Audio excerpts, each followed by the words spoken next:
मेरी 336 स्लाइड हैं। सर बहुत अच्छा, बहुत अच्छा। Very good evening. I welcome all of you on behalf of Pusa Road CP Study Circle. Today we have a webinar on tax audit under section 44AB and 44AD, and on this subject our former Central Council member CA Sanjay Agrawal ji with us. I don't think there is any need to introduce him. He is a very known and popular among us the member of Chartered Accountants, but still I would like to say something that he was the chairman of Northern India Regional Council during 2004 and 5. He was the Central Council member of ICI from 2009 to 2019. He headed the almost all the committee of the ICI as a chairman and vice chairman. He introduced the e-Sahayata in ICI. By using this e-Sahayata, lakhs of members benefited and resolved their issues. He also was the member of disciplinary committee for 5 years, and during this year, he solved so many cases which were pending long. And one more thing I would like to say about him: he is always available by 24/7 for the benefit of the member. You may call him at any time, you may approach him, and he is always ready to solve the problem. And last but not the least, when we conceived the idea to formulate to this study circle, he was the chairman, and within a day he gave the permission, and I went to him to receive the certificate of this study circle. So once again I welcome Sir Sanjay Agrawal ji, all the panelists and attendee. And with this, over to Sanjay Agrawal ji. Thank you Rajesh भाई। Radhe Radhe. Welcome, sir. Radhe Radhe sir. और आपके मार्मिक जो दिल को छू गए शब्द सर और सर पुरानी यादों को आपने ताजा कर दिया। और सर मैं एक जो 24/7 आपने कही, जी सर। मैं उसमें एक कहता हूँ और कोशिश करता हूँ कि शायद उस पर मैं खरा उतरूं। अगर कभी किसी मेंबर को ट्राई करना है तो वो कर भी सकता है। मेरा एक टैगलाइन है, if you are not in a position to sleep and you think that by talking to me you can sleep, don't think that I'm sleeping. So Thanks. this is something I have kept it for last 15-16 years. And so far as whatever you have said, I am nothing. I am because of only you people. Today I am here, and I pray from the God that the God should give me strength to come to your expectations, all of your expectations. And the topic today, let me tell you, I'm sharing my PPT. Is it on your screen? Can anybody say? आप लोगों की screen पे है PPT मेरी? Hello? Yes sir, screen पर है sir. Okay okay. तो जो है वो मैं सिर्फ 2-4 शब्द बोलना चाहता हूँ, क्योंकि पीपीटी मैंने इस पॉइंट ऑफ व्यू से बनाई है that it should cover A to Z, and entire law which is there should also be incorporated. Whatever important case laws are there, those are also incorporated here, and there may be some changes which may come in utility in coming days, but as on today, the utility which I have taken out is there is no change in 2019 and 20 also. So I am presuming since schema and utility for assessment year 2021 is same, except for one announcement for which also there is no change in the utility about two clauses, one of GST and the another of GAR. So those have been further extended, and now they will be applicable from 31st March 21. As on 31st March 20, these clauses are not applicable, and as such, we are not to be worried. But let us see this particular utility which they have started in respect of GAR and in respect of GST, because we are already in this financial year, April, May, June, and July, and August, we are in mid of August. 5 months we are already here. Now, tomorrow, if on 31st March 21, if we have to fill up those data, I am telling you it is going to be a very difficult task. So please ask all software provider to incorporate in their financial accounts as well as in their utilities to incorporate those changes which are being deferred again and again, and they are being in the process, so that when changes comes, at that time we are not taken by surprise. uh, I have uh, made me very small, and in case you have anything, please just unmute someone and who can talk to me. Uh, so you people are not visible to me now. Uh, the most controversial point which affects directly to the chartered accountant fraternity, which was pronounced in this budget and was made applicable for assessment year 2021 in respect of audit of accounts under section 44EB. And I have been told that they are getting certain mails from the department to confirm certain information, so that the government can now estimate with this amendment how many tax audit will be there in the financial year 1920. So they wanted to know this information, whatever I could understand. Now, there may be some thought process while interpreting this particular amendment. As on today, though, I think that my alma mater, the Institute of Chartered Accountant, either they themselves should clarify the situation to the अरे members, कहाँ भैया पूरे or they should ask the board to clarify the confusions and various school of thoughts among various speakers. So, without knowing that what my fellow colleagues or my other people are thinking or talking, what I wanted to dissect this particular section before I move into the interior of the text.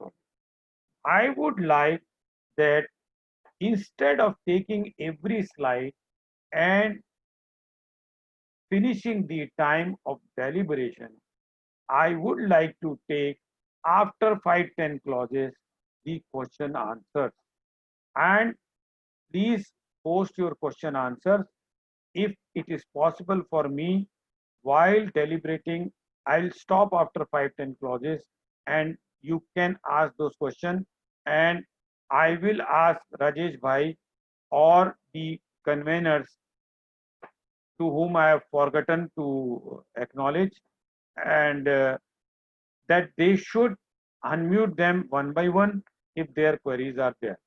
So I need your attention. So sure first sir of all, sure boss sure thank you, boss. 44AB, subclause A, there is a proviso which has been added in this.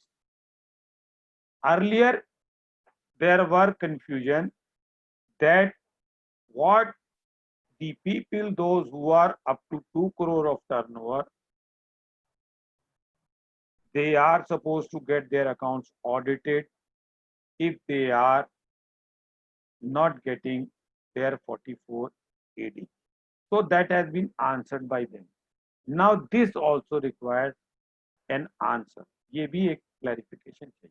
मैं exact provision screen पे आपकी carrying on business shall if its total sales turnover or gross receipts. मैं यहाँ फिर कहना चाहूँगा, मैं थोड़ा सा समय लूँगा क्योंकि अगर मैं इस पॉइंट को अपनी तरफ से पूरी तरीके से अगर डेलिब्रेट कर पाया तो शायद आज आप लोगों के साथ इंटरेक्शन करने का पर्पस हो जाए. Carrying on business shall if its total sales, पहला वर्ड है sales, turnover or gross receipt as the case may be, in business exceed 1 crore rupees in any previous year. तो टैक्स ऑडिट ट्रिगर करेगी the moment these three things as the case may be qualify होती. फिर उसके बाद उसके exceptions various proviso और subsection से.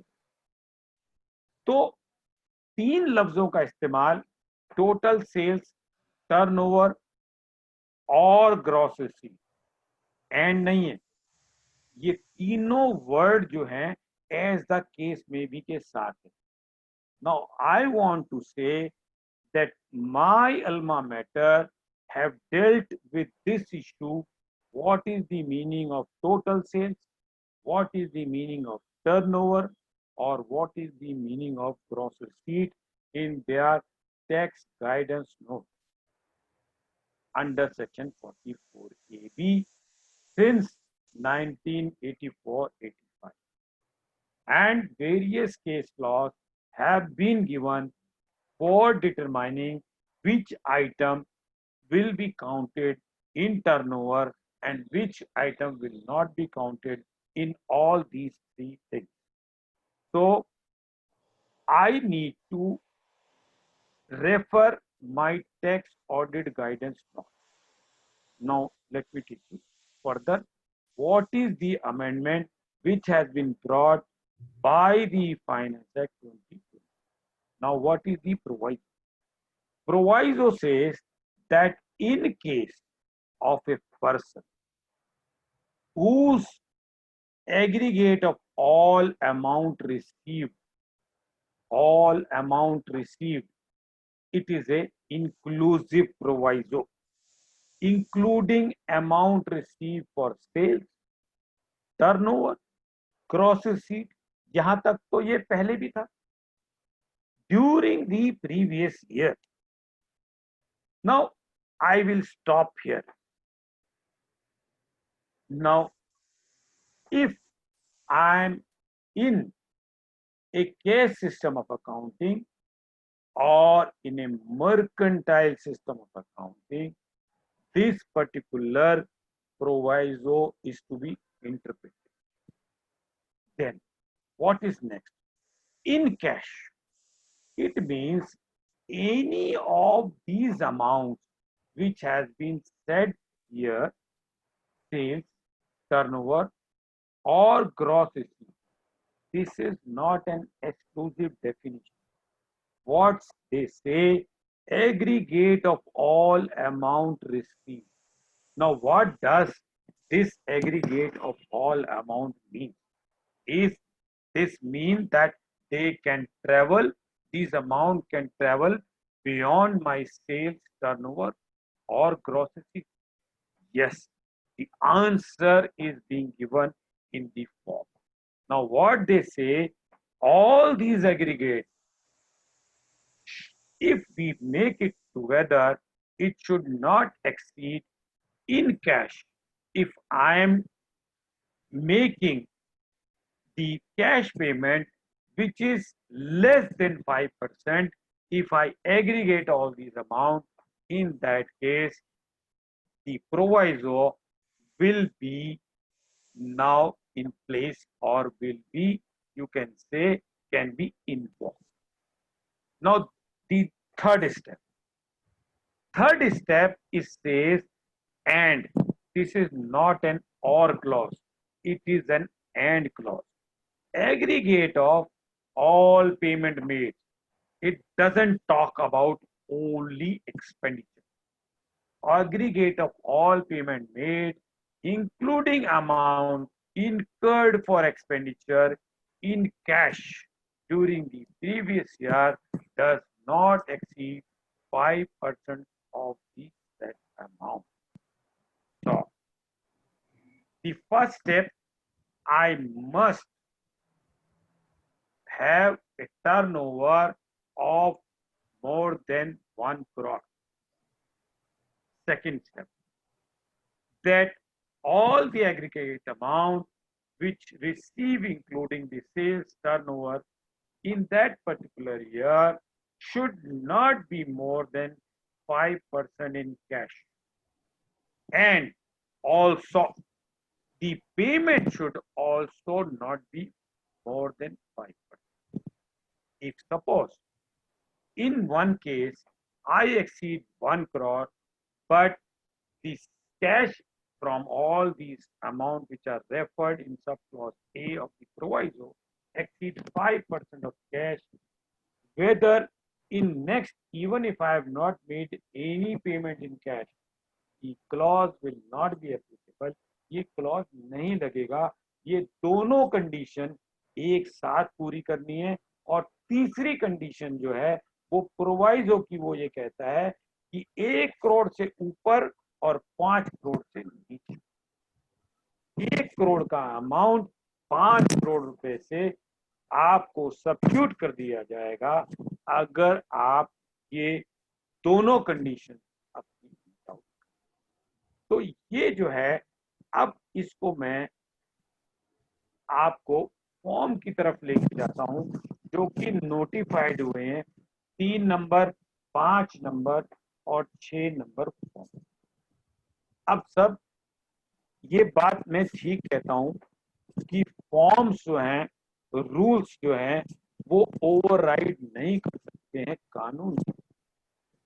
तो मैं आपको दोबारा वहां पे लेके जाऊंगा क्या कानून कहता है और क्या मेरा फॉर्म. ये मेरे से यहाँ क्वेश्चन पूछता है कि if the answer of this clause is no, then you should tick whether during the year total sales turnover gross receipt of business exceed 1 crore but does not exceed 5 crore, yes or no. तो सबसे पहला question, according to the system of accounting maintained by the assessee, I need to calculate whether his turnover is between 1 crore and 5 crore. यहाँ पे मैं फिर कहना चाहूंगा, इसका रिसीट और पेमेंट से क्लॉज ए टू आई का कोई लेना देना नहीं है. इसका सिर्फ मेथड ऑफ अकाउंटिंग और मेरे 44 AB के मैनुअल जो मैंने टैक्स ऑडिट का इश्यू किया है इंस्टीट्यूट ऑफ चार्टर्ड अकाउंटेंट ने, उसको ध्यान रखते आपको हमको कैलकुलेट करना है क्या टर्नओवर 1 करोड़ और 5 करोड़ के बीच में है या नहीं है. अगर है, ये असेसी को फिल आउट करना है, चार्टर्ड अकाउंटेंट को फिल आउट नहीं करना. क्योंकि मेरे पास बहुत सारे क्वेश्चन लेके आए लोगों ने कहा साहब हमको ये सब कुछ कैलकुलेट करना है तो फिर हम टैक्स ऑडिट ही कर देंगे. तो ये अब आपको कॉल लेनी है. मैं इसको नेक्स्ट क्लॉज में A2II को फर्दर पढ़ता हूं. पहले मैंने पढ़ा था कानून क्या कह रहा है, इनकम टैक्स एक्ट क्या कह रहा है. अब मैं पढ़ रहा हूं मेरा form. If yes is selected, it means I am between 1 and 5 crore. Were aggregate of amounts received. अब ये टोटल टर्नओवर से आपके अकाउंटिंग सिस्टम से बाहर निकल के रिसीव्ड के ऊपर कंसंट्रेट करता है। ये रिसीव्ड को ये कहता है कि अगर aggregate of all amount received including amount received खाने के लिए मंगाइए। For sales, turnover, gross receipt, यहाँ तक तो कोई दिक्कत नहीं थी, इससे आया। रिलेटेड है कैश है। ये किसी का अनम्यूट है, आई विल बी ग्रेटफुल अगर वो म्यूट कर दे।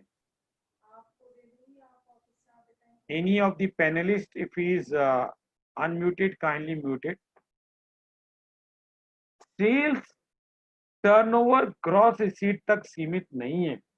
ये क्या कहता है, all amount received in that particular previous year on capital account such as capital contribution, loans during the previous year in cash does not exceed 5% of the amount, yes or no.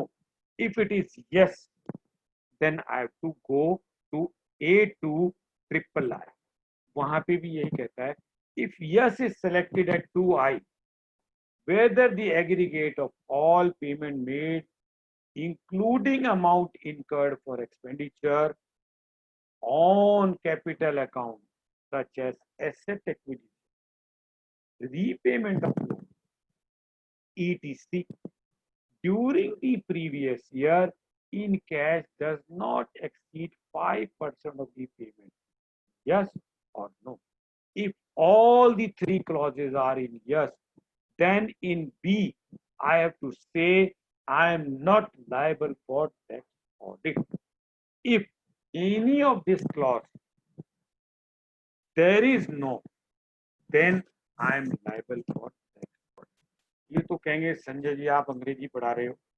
अब मैं आपको nutshell में एक example देता हूँ, 3 steps कैसे calculate करने।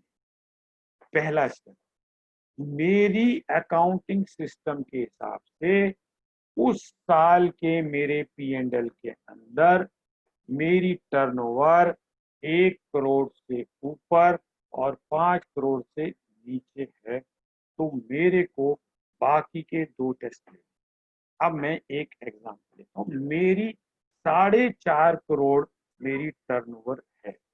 Yes, it means A2I में मैं फॉल आउट करता हूँ। Turnover as per P&L account, sales as per P&L account, gross receipts of business, other sources, capital gain, ये कोई रिसीट नहीं आएगी, किसी भी तरीके का कंफ्यूजन ना। इधर मैं 4.5 करोड़ की टर्नओवर करता हूं तो मुझे सेकंड के लिए आना है। अब मान लीजिए मेरे पास पिछले साल की मेरी 50 लाख की रिसीट आ, सेल्स चेक, और 4.5 करोड़ की टर्नओवर में से मान लीजिए मेरे 3.5 करोड़ के मेरे डेटर आ गए, तो 3.5 वो और 50 लाख पिछले 4 करोड़ रुपए हो गए। अब अगर मान लीजिए मैंने 6 करोड़ रुपए का कोई लोन ले लिया या कोई कैपिटल कंट्रीब्यूशन कर दी, तो ये 5% अमाउंट क्या 3.5 करोड़ पे होगा या 4 करोड़ पे होगा या वो 10 करोड़ पे होगा। तो sir according to the language of the section as well as the form, वो अमाउंट 10 करोड़ होगा। 3.5 करोड़ करंट ईयर के, 50 लाख पिछले साल के, और आपका 6 करोड़ का लोन। इन अमाउंट को जोड़ने के बाद सेकंड टेस्ट आपने ये करना है कि आपके पास इन सभी सोर्सेस से कैश कितना आया। अगर 5% से कम आया तो आपको नेक्स्ट क्लॉज पे जाना पड़ेगा और डिटरमाइन ये करेगा नेक्स्ट क्लॉज कि आपको ऑडिट करनी है। अब मैं आ जाता हूँ पेमेंट। अगर मान लीजिए मैंने इस साल 4 करोड़ में से सिर्फ 1.5 करोड़ की पेमेंट करी, बाकी मेरे क्रेडिट। और मेरे पास जो 6 करोड़ का लोन आया उससे मैंने कोई पुराना लोन 5 करोड़ वापस,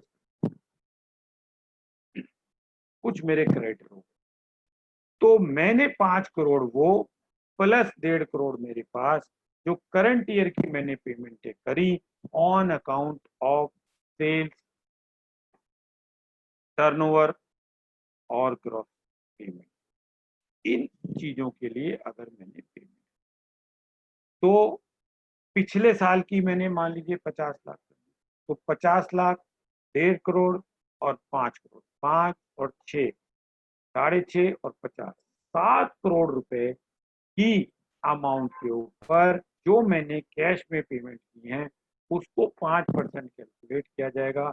अगर वो 5% से कम है तो मुझे किसी तरीके की कोई टैक्स ऑडिट नहीं करानी है, ऐसा ये कहता है।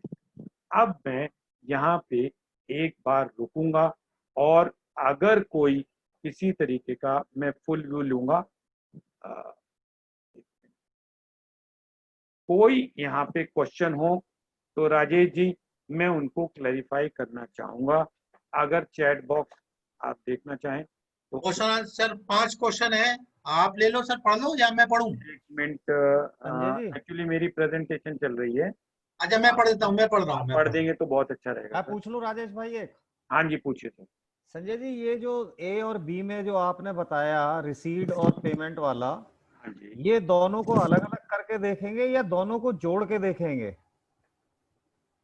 देखिए सर, मैंने बताया पहला जो है वो रिसीट से रिलेटेड है, जी आपको स्टेप बाय स्टेप क्वालिफाई करना है।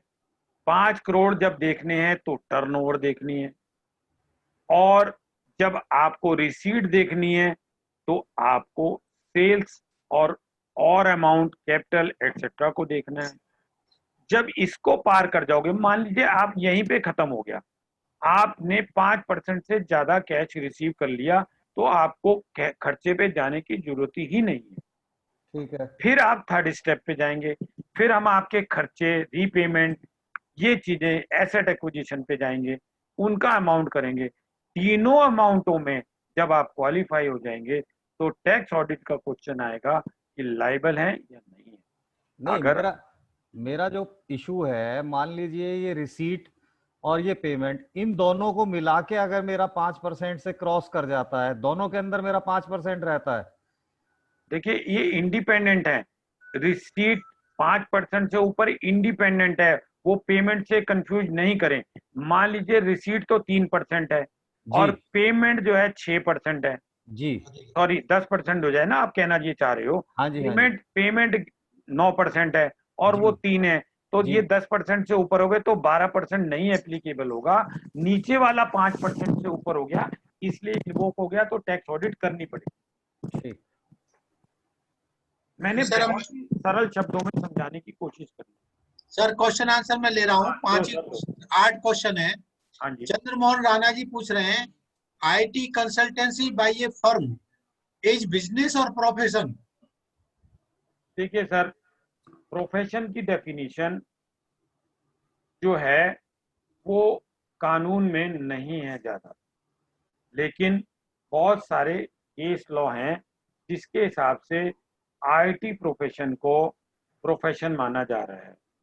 और आपको ये बात ध्यान रखनी है कि इसमें बहुत थिन डिफरेंस है, और मुझे जो है इसके ऊपर बहुत सारे केस लॉ नहीं मिले हैं, इसलिए मेरी ओपिनियन में आईटी प्रोफेशन को, क्योंकि अगर तो वो प्रोप्राइटरी में कर रहा है तब तो 100% अगर वो क्वालिफाइड है, और अगर वो कंपनी में कर रहा है तो ये देखना पड़ेगा कि डिफरेंट टेस्ट, कि उसमें कोई टेक्नोलॉजिकल कोई ऐसी चीज सप्लाई कर रहे हैं। मान लीजिए मैं इंटरनेट सप्लाई कर रहा हूँ, खाली एक से लेता हूँ 2 को दे देता हूँ, तो ये बिजनेस माना जाएगा, फिर ये मेरे लिए। लेकिन मैं इंटरनेट की बैंडविड्थ लेता हूँ, उसके बाद और मैं उसको डिफरेंट पार्ट में करता हूँ, फिर मैं उसके साथ सर्विसेज भी देता हूँ कि आपका जो है इंटरनेट का यूज कम होगा, बहुत सारी चीजें, तो फिर ये बिजनेस की जगह प्रोफेशन होगा। नेक्स्ट क्वेश्चन है सर, राकेश कोचर जी पूछ रहे हैं, जी sir. NSSC turnover in 2018-19 is 1,70,00,000। जी सर। ठीक है। ITR filed under section 44AD। हाँ जी। नेक्स्ट ईयर उसकी टर्नओवर है 2.2 करोड़। हाँ जी। टैक्स ऑडिट 44AB कर दी। नहीं, ठीक है, 20-21 में अभी तो करनी है ना। 19-20 में, अभी आगे चलते हैं। हाँ जी। फिर टर्नओवर 20-21 में 1.8 करोड़। हाँ। असेसमेंट ईयर है सारे ये। 1.8 crore. Can he file ITR under section 44AD? This is the question. तो सर ये क्वेश्चन बिल्कुल डिफरेंट है, दोबारा से पढ़ता हूं मैं। हाँ, असेसमेंट ईयर 18-19 टर्नओवर है 1 पॉइंट कितनी है सर? 1.7 करोड़। 1.7 करोड़। तो आपने 44 AD ले लिया। जी जी जी। आपका AY 19-20 के अंदर आपका टर्नओवर हो गया more than 2 crore, let us से 2.2। 2.2 जी। तो आपने उसका 44 और AB एबी लिया। में ऑडिट कर दी। ठीक है जी। हाँ अब आपका AY 2021 के अंदर फिर आपका 1.8 रह गया। जी। तो आप चाहते हैं कि 44 AD में आएगा या या नहीं नहीं? आएगा? देखिए जी सर, आप जो है अपनी स्वेच्छा से बाहर नहीं गए हैं। अगर आप जो है 2 करोड़ की टर्नओवर से नीचे आप अपनी ऑडिट कराते तो आप दोबारा नहीं जा सकते। आपकी टर्नओवर क्योंकि एक्सीड हो गई 2 करोड़ से, इसलिए आप जो है 44 AD के प्रोविजन से बाहर हो गए। अब आपकी टर्नओवर फिर से 2 करोड़ से नीचे है, तो आज की डेट में प्लेनली मैं ये कहता हूँ 44 AD इस्तेमाल कर अवेलेबल है। सकते हैं। आप नेक्स्ट अपनी क्वेश्चन। वॉलंटरी नहीं गए हैं। अगर 2 करोड़ से नीचे टर्नओवर होती तो आप फिर नहीं जा सकते अगले 5 साल। जी sir. Next question Kamal Gandhi ji पूछ रहे हैं, what is the relevance of section 44AB clause E for deciding threshold where threshold is 2 crore? Sir ये पिछली बार भी बहुत लोगों ने पूछा। वो थ्रेशोल्ड सिर्फ 44 AD के लिए है सर।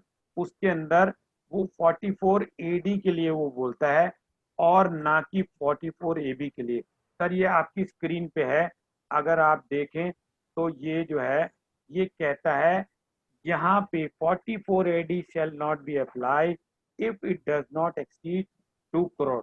तो सिर्फ 44 AD के लिए है सर। आप इसको ओवरऑल टर्नओवर से, इसका क्लैरिफिकेशन भी आया, इन्होंने सब कुछ अपना दिया, तो इससे प्लीज कंफ्यूज ना करें। Right sir?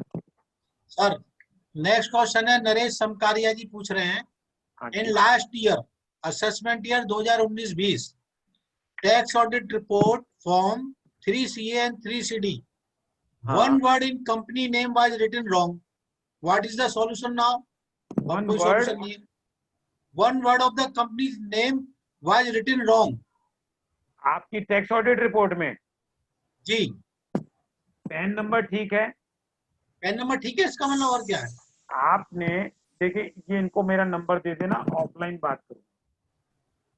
नेक्स्ट क्वेश्चन है, शशांक गुप्ता जी पूछ रहे हैं, इफ जी। Turnover is greater than 1 crore and profit is above 8%, will assessee fall under 44AB audit clause? No. Sir 8% से ऊपर आपका प्रॉफिट है, आपकी चॉइस है। आप 2 करोड़ तक आप 44 AD में जाना चाहें, आप आ जाके आप टैक्स दे दीजिए 8% से ऊपर। हाँ 8% से कम हो गई तो वहां फिर एक कंट्रोवर्शियल इशू बहुत सारे लोग कह रहे हैं, तो मैं उस पर अभी डील नहीं करूंगा, क्योंकि मैं चाहूंगा जितने भी बड़े बड़े हमारे काउंसिल मेंबर जो अंदर हैं उन लोगों से आप रिक्वेस्ट करें कि इस मैटर को वंस फॉर ऑल आप लोग क्लैरिफाई करें। मैं तो बोल ही चुका हूं और आप लोग भी इस बात को बोलिए कि ये जो 44 AD में कंफ्यूजन है और जो अब ये आया, इन दोनों को आप क्लैरिफाई करो या बोर्ड से लो। नेक्स्ट क्वेश्चन है, मनीष गुप्ता जी पूछ रहे हैं, जी इनका क्वेश्चन मोड़े को इनकम्प्लीट लग रहा है. 5% of check received only, but in my view it is included cash also. नहीं, ये कह रहे हैं एक्चुअली सर, आपका 95% से ऊपर, लेट अस से 95.01 आपका चेक से होना चाहिए. जी 4 जी पॉइंट समथिंग, 4.99 से ऊपर अगर आ गए, मतलब 5% तक आए, डज नॉट एक्सीड 5, तो आपको टैक्स ऑडिट नहीं करानी, और जैसे ही 5.01 हुआ वो आपको ऑडिट कराना. ऑडिट ले करा. नेक्स्ट क्वेश्चन है सर मनीष जी का ही. Sorry sir. Similarly, 5% be taken for cash and check payment or only for check payment. चलो ये तो हो ही गया, कवर्ड हो ये गया. दोनों चीजें, ठीक है जी. निशांत कुमार जी पूछ रहे हैं, if my turnover exceed rupees 1 crore but हाँ. receipt and payment is below 5% of a specified amount, whether tax audit applicable? Sir, specified amount से कोई लेना देना नहीं है. अगली हाँ मैंने बताया, उस साल की रिसीट या उस साल की पेमेंट खाली टर्नओवर या एक्सपेंडिचर की नहीं है, कैपिटल रिसीट और कैपिटल पेमेंट को भी जोड़ के आपको अमाउंट कैलकुलेट करना है. थ्रेशोल्ड लिमिट से कोई लेना देना नहीं है. शायद इतनी सिंपलिसिटी और इतनी डिटेल में जो मैंने समझाया, आपको कोई क्वेश्चन नहीं होना चाहिए. अगर फिर भी है तो आप ऑफलाइन एग्जाम्पल के साथ बात कर लेंगे, क्योंकि आई एम ऑलरेडी एट 442.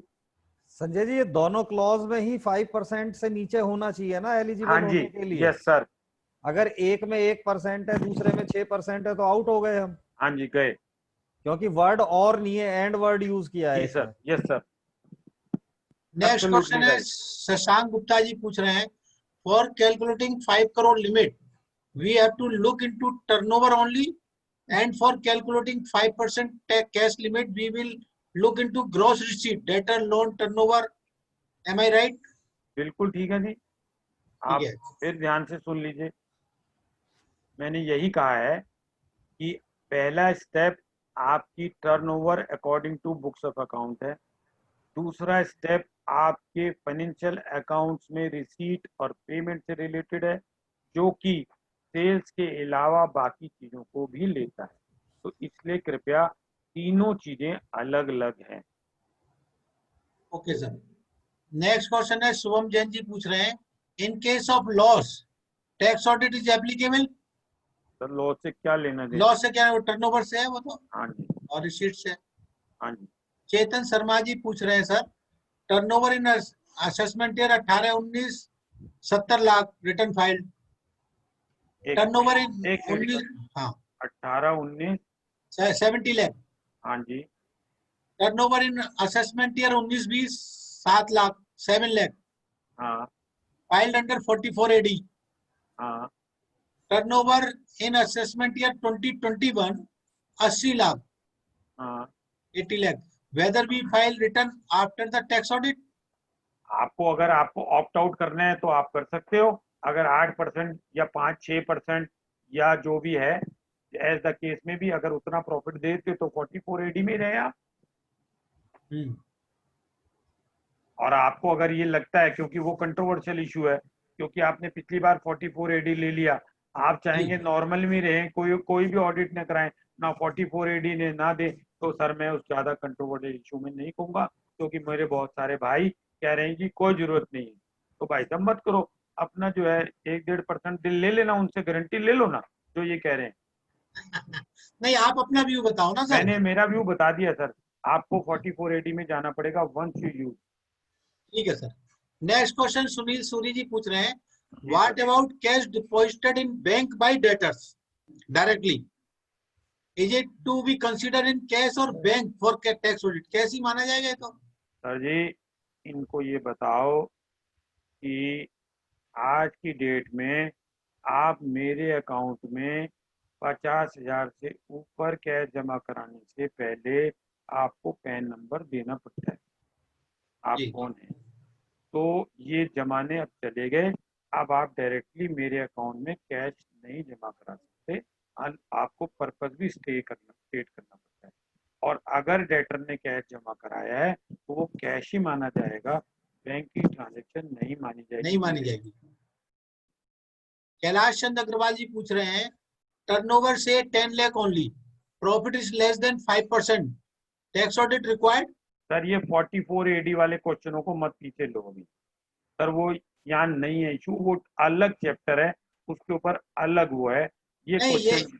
ये पूछ रहे हैं टैक्स ऑडिट 44 AB में रिक्वायर्ड है यदि 10 लाख सर 10 लाख जो है 1 करोड़ से तो नीचे टर्नओवर है। है, लेकिन प्रॉफिट लेस है। हाँ तो अगर आपका प्रॉफिट 1.5 लाख से नीचे है, 2.5 लाख की लिमिट है, तो आप तो वैसे ही एसएससी नहीं हो, ओके, रिटर्न ही क्यों फाइल कर रहे हो? हाँ ठीक बात है। 2.5 लाख से ऊपर आओगे तो प्रॉब्लम है। नेक्स्ट क्वेश्चन है Chandrashekhar Vaidya ji, sales more than 1 crore, net जी profit less than maximum income not chargeable to tax, is audit compulsory? हाँ जी, मेरी ओपिनियन यस, में कंपलसरी है। कंपलसरी वो तो टर्नओवर बेस है ना सर, बिल्कुल ठीक बात है। सर वो एक्चुअली क्या है, अगर मैं आपको दिखाऊं ना, तो वो क्या कहते हैं, आप ये जो है ना, इसमें 44 AD में अमेंडमेंट की दरकार है। हम्म, ये देखो एक सेकेंड, एक possible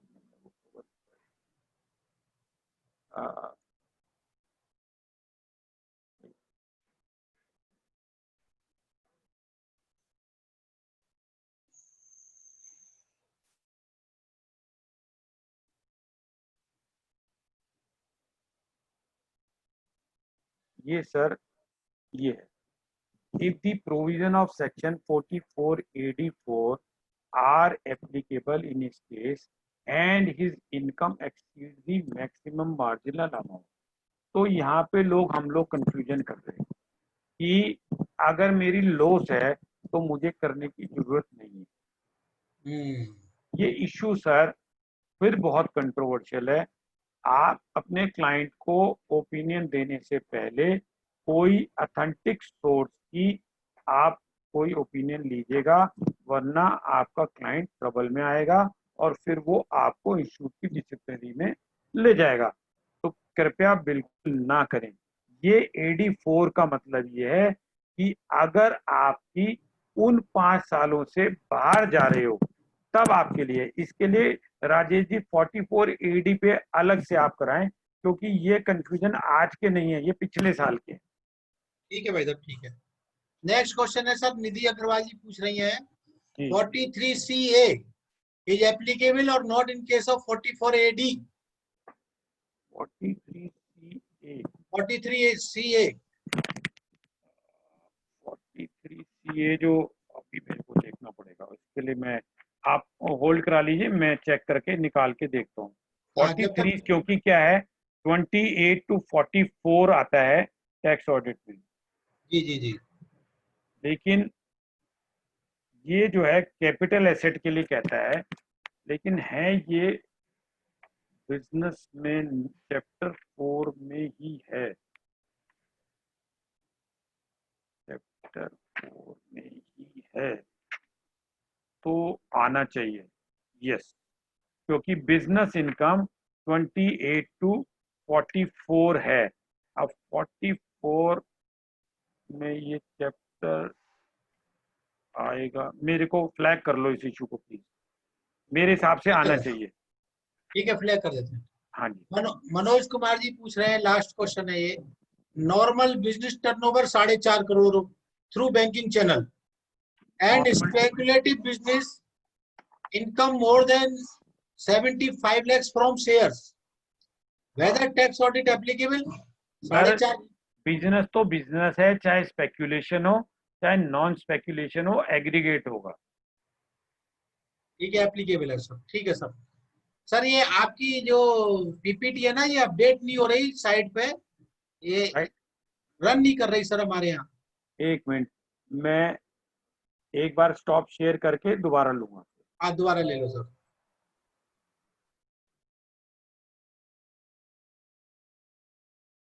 now there is no question sir, go ahead. हाँ, अब आ गई आपकी। आ गई सर, नहीं यही सेम स्लाइड पहले आ रही थी, एक अब इसको अपडेट करो ना। एक मिनट, अब आपकी देखें, अब चल रही है। हाँ, now it's okay, now it's okay. ठीक है सर, जी सर, जी सर। तो अब मैं इससे आगे चलता हूँ। जी अब सर। हम आते हैं कोर सब्जेक्ट पे। आप लोग इस पे ज्यादा मैं समय नहीं लगाऊंगा, कुछ चीजें मैं निकाल दूंगा। जी सर। जी सर। आ, ये परफॉर्मा वगैरह निकाल दो सर। हाँ समय नहीं, इसमें एक दो इशू कहीं कहीं जी लूंगा सर। जी सर। जहाँ मेरे को लगेगा, बाकी सब समय को भी ध्यान रखना है। ठीक।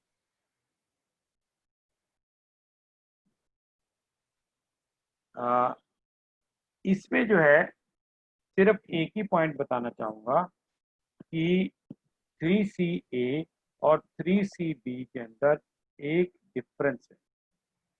यहाँ पे आपको 3CA में ये भी सर्टिफाई करना है, अदर रेलिवेंट डॉक्यूमेंट्स आपको चेक करने हैं।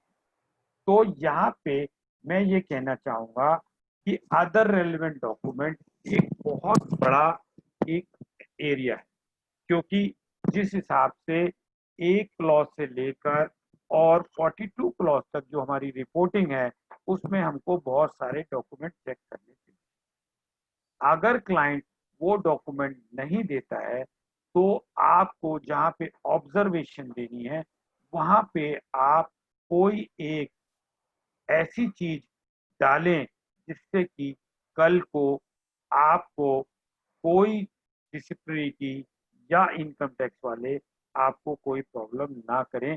क्योंकि अगर मैंने यहाँ पे रिस्ट्रिक्ट नहीं किया other relevant document means what, तो वो दिक्कत हो जाएगी।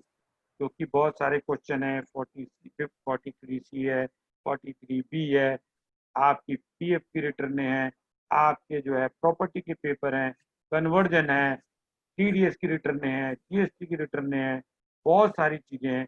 तो कृपया करके हमको ये जो है, आपको मैं आगे बताऊंगा, हमको रेलिवेंट डॉक्यूमेंट्स के बारे में थोड़ा बहुत लिख देना चाहिए। अब सर ये यूटिलिटी है, यूडिन नंबर लास्ट ईयर भी था, लेकिन यूडिन की यहाँ पे आपको दे दी है। और मुझे ऐसा बताया गया है, अगर आपको वैसे तो 15 दिन में यूडिन लेना है, आप बाद में भी ले सकते हैं, आप क्लाइंट को बाद में भी दे सकते हैं, कोई उसमें रिस्ट्रिक्शन नहीं है। लेकिन इस बार ये यूडिन नंबर से जब तक नहीं डालेंगे, ये आगे नहीं बढ़ेगी, ऐसा मुझे बताया। चलिए सर, यहाँ पे आपको 3CB में जितनी आप ब्रांच जिसकी ऑडिट कर रहे हैं, वो आपको यहाँ पे दें। दो तीन क्वेश्चन मेरे पास आते हैं जो कि मैं लेना चाहूंगा कि जॉइंट ऑडिटर के केस के अंदर क्या होना चाहिए। यहाँ पे जॉइंट ऑडिटर को हमारी कई बार रिक्वेस्ट करने के बावजूद भी नहीं इनकॉर्पोरेट किया गया है। यहाँ ड्रॉप डाउन आना चाहिए कि अगर आपके एक से ज्यादा ऑडिटर। दूसरी चीज, अपलोडिंग करने के लिए यहाँ पे एक ही आदमी को ऐड सीए किया जा सकता है, एक से ज्यादा आदमी ऐड सीए नहीं। तो जिस केस के अंदर दो चीजें पॉसिबल हो, पहली ये पॉसिबल हो सकती है कि मैं ऑडिटर हुई नहीं, ऑडिटर राजेश जी और अपना कोहली साहब, कंपनी मुझे कहती है कि ये दोनों लोग आपस में जो है बातचीत नहीं करना चाह रहे, रिस्पॉन्सिबिलिटी नहीं लेना। राजेश जी से कह रहे हैं कि कोहली जी की ऑडिट रिपोर्ट को मैं नहीं लिखता, और कोहली जी कह रहे हैं मैं राजेश जी से बात। अब इन्होंने जो है वो दीप जी को ये कहा कि भाई आप ये ऑडिट रिपोर्ट कंसोलिडेट कर दो, हम आपको ऐड कर देते हैं, तो रिपोर्ट की कॉपी दे देते। तो अब दीप जी को तो ये मालूम नहीं है कि भाई इसके अंदर रिस्पॉन्सिबिलिटी किसकी कितनी है। तो भाई साहब, अगर आप यहाँ चढ़ा रहे हैं ऑडिट और आप जॉइंट ऑडिटर हैं या सिर्फ कंसोलिडेट ऑडिटर हैं, तो आप ऑब्जर्वेशन में जरूर इस बात का खुलासा एक्सप्लेनेशन कर दें that you are not alone responsible, there are other people. ये चीज आपको कोई नहीं बताएगा। यहाँ क्वालिफिकेशन में आपको वो दे देना है, ऑब्जर्वेशन में दे देना है।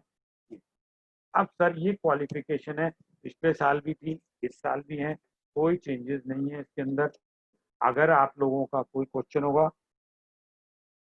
तो मैं इस पे ले लूंगा। क्वालिफिकेशन में मेरे को लगता है एक ये जरूर पॉइंट इस बार आ जाएगा, एमएसएमईडी की जो है डेफिनीशन जो है इन्होंने चेंज करी है अपनी कोरोना की उससे रिलेटेड, और ये 31 मार्च 2020 से पहले कर दी गई है। तो वाइल सीइंग टू दिस कि आप एमएसएमई का स्कोप बढ़ गया है, अब हम लोग भी एमएसएमई में आ गए हैं, तो क्या हम इसके अंदर फॉलो आउट करेंगे रिपोर्टिंग में या नहीं, तो ये आपको एक और चीज ध्यान देनी।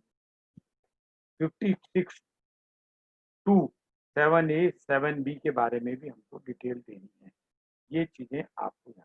कुछ एक सैंपल क्वालिफिकेशन लास्ट ईयर जो मैंने बनाए थे वो मैंने फिर इसको करे हैं, इनका रिव्यू अभी नहीं हुआ है, लेकिन अगर आप लोगों का कोई हो स्पेसिफिक तो मैं उसको ले लूँ। मेरे अपने सबमिशन में आपको हमको जितने भी क्लॉजेस में मैक्सिमम से मैक्सिमम डिस्क्लोजर हो सके वो हमको देना चाहिए, in order to not save our skill. I will never say to save our skill, because government ने, इनकम टैक्स डिपार्टमेंट ने ये हमको काम जो दिया है, ये बहुत ही लोग इसके पीछे हैं और हमको बहुत सिंसियरिटी से करना है। तो हमको स्किन नहीं खाली बचानी, बल्कि हमको अपनी ड्यूटी में कहाँ कहाँ क्या क्या चीज ऐसी हैं जो हम लोगों ने नहीं करी, क्योंकि मैं इनको क्वालिफिकेशन नहीं कहूँगा, ये ऑब्जर्वेशन कहूँगा कि अगर मुझे पर्सनल एक्सपेंस नहीं है, फॉर एग्जांपल अभी मेरे एक केस में ऐसा हुआ कि वो लोग एक चार्टर्ड फ्लाइट पकड़ के एक सिटी गए और उस चार्टर्ड फ्लाइट में जब उसको ऑडिट के दौरान क्वेश्चन पूछा गया तो उसने ये कहा कि ये मेरा बिजनेस एक्सपेंस है। कहा भाई क्यों? कहा जी मेरे सेल्स के आदमी हैं, ये मेरे सारे वो हैं, उनकी वाइफ्स हैं। तो बोला भी उनकी वाइफ पर्सनल एक्सपेंसेस कैसे नहीं, तुम्हारी वाइफ कैसे नहीं? बोले जी मेरा जो सेल्स वाले जो है डीलर, वो अगर घर में खुश नहीं रहेंगे तो वो सेल्स कैसे करेंगे, वो सारा टाइम टेंशन में रहेगा, तो मैं उनकी फैमिली को भी ले जा रहा हूँ, मेरा बिजनेस एक्सपेंस है, आपको उनके परक्विजिट में जोड़ना है जोड़ो। तो हमको इस तरीके के बॉर्डर लाइन चीजों पे we need to make it disclosure. Similarly in case of cross check और ये सब चीजों को हमको डिस्क्लोजर करना है। ये जो है मैंने एक सैंपल बना रखा है और प्रेजेंटेशन राजेश भाई को ऑलरेडी दे दिए। कृपया करके, क्योंकि मेरे बहुत सारे इसी टैक्स ऑडिट पे लेक्चर हैं, आप लोग मेरी गलती निकाल के बताएंगे तो मुझे बहुत खुशी होगी। ये मैंने कुछ चीजें बनाई हैं, इनको आप देखें, इस पे मैं ज्यादा नहीं समय लेना चाहूँगा।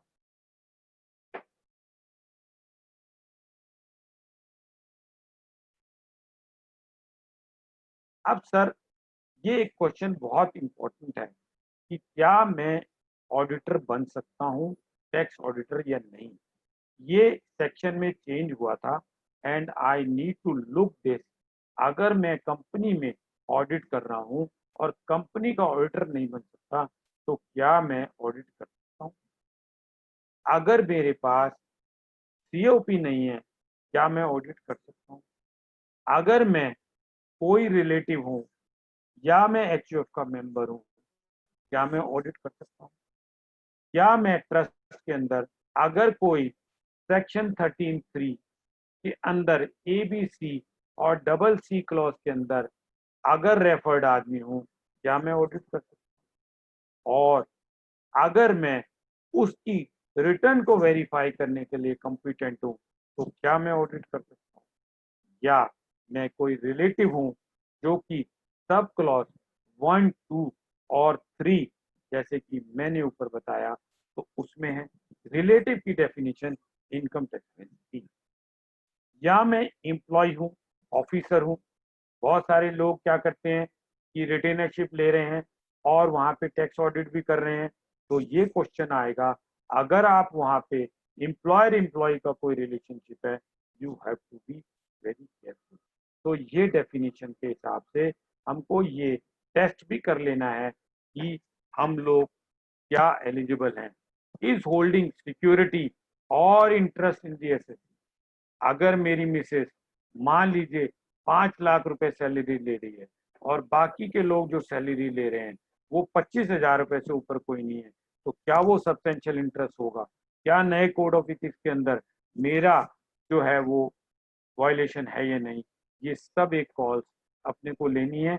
इस सेक्शन को कृपया करके बहुत ध्यान से चेक कर लीजिए। अब सर हम लोग आ जाते हैं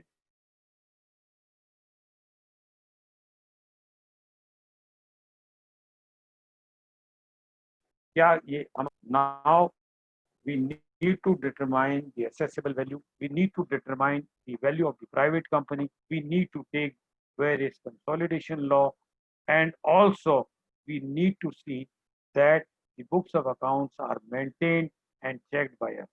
तो ये इसके अंदर बहुत सारी रिस्पॉन्सिबिलिटी है। स्टैंडर्ड ऑफ ऑडिटिंग हमारे लगते हैं, अगर हमारा इंड एस है तो इंड एस भी हमको लगता है। कंफ्लिक्ट अगर कोई है जुडिशियल प्रोनाउंसमेंट में, मैं कई लोगों के लेक्चर सुन रहा था और उसके अंदर मुझे ऐसा बताया गया कि अगर आपको बॉर्डर लाइन कोई क्लाइंट के फेवर में है तो आप रिपोर्टिंग ना करें।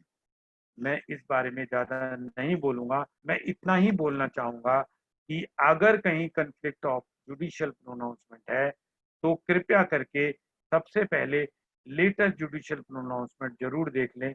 ऑल्सो वो ओवर रूल नहीं है वो देख लें, और अगर वो बॉर्डर लाइन केस से बियॉन्ड है तो आप ऑब्जर्वेशन में आप अपने क्लाइंट का व्यू दे दें कि in fact in according to you this might be possible, but the client is relying on this judicial pronouncement, and as such, the reporting is not being made by the auditor.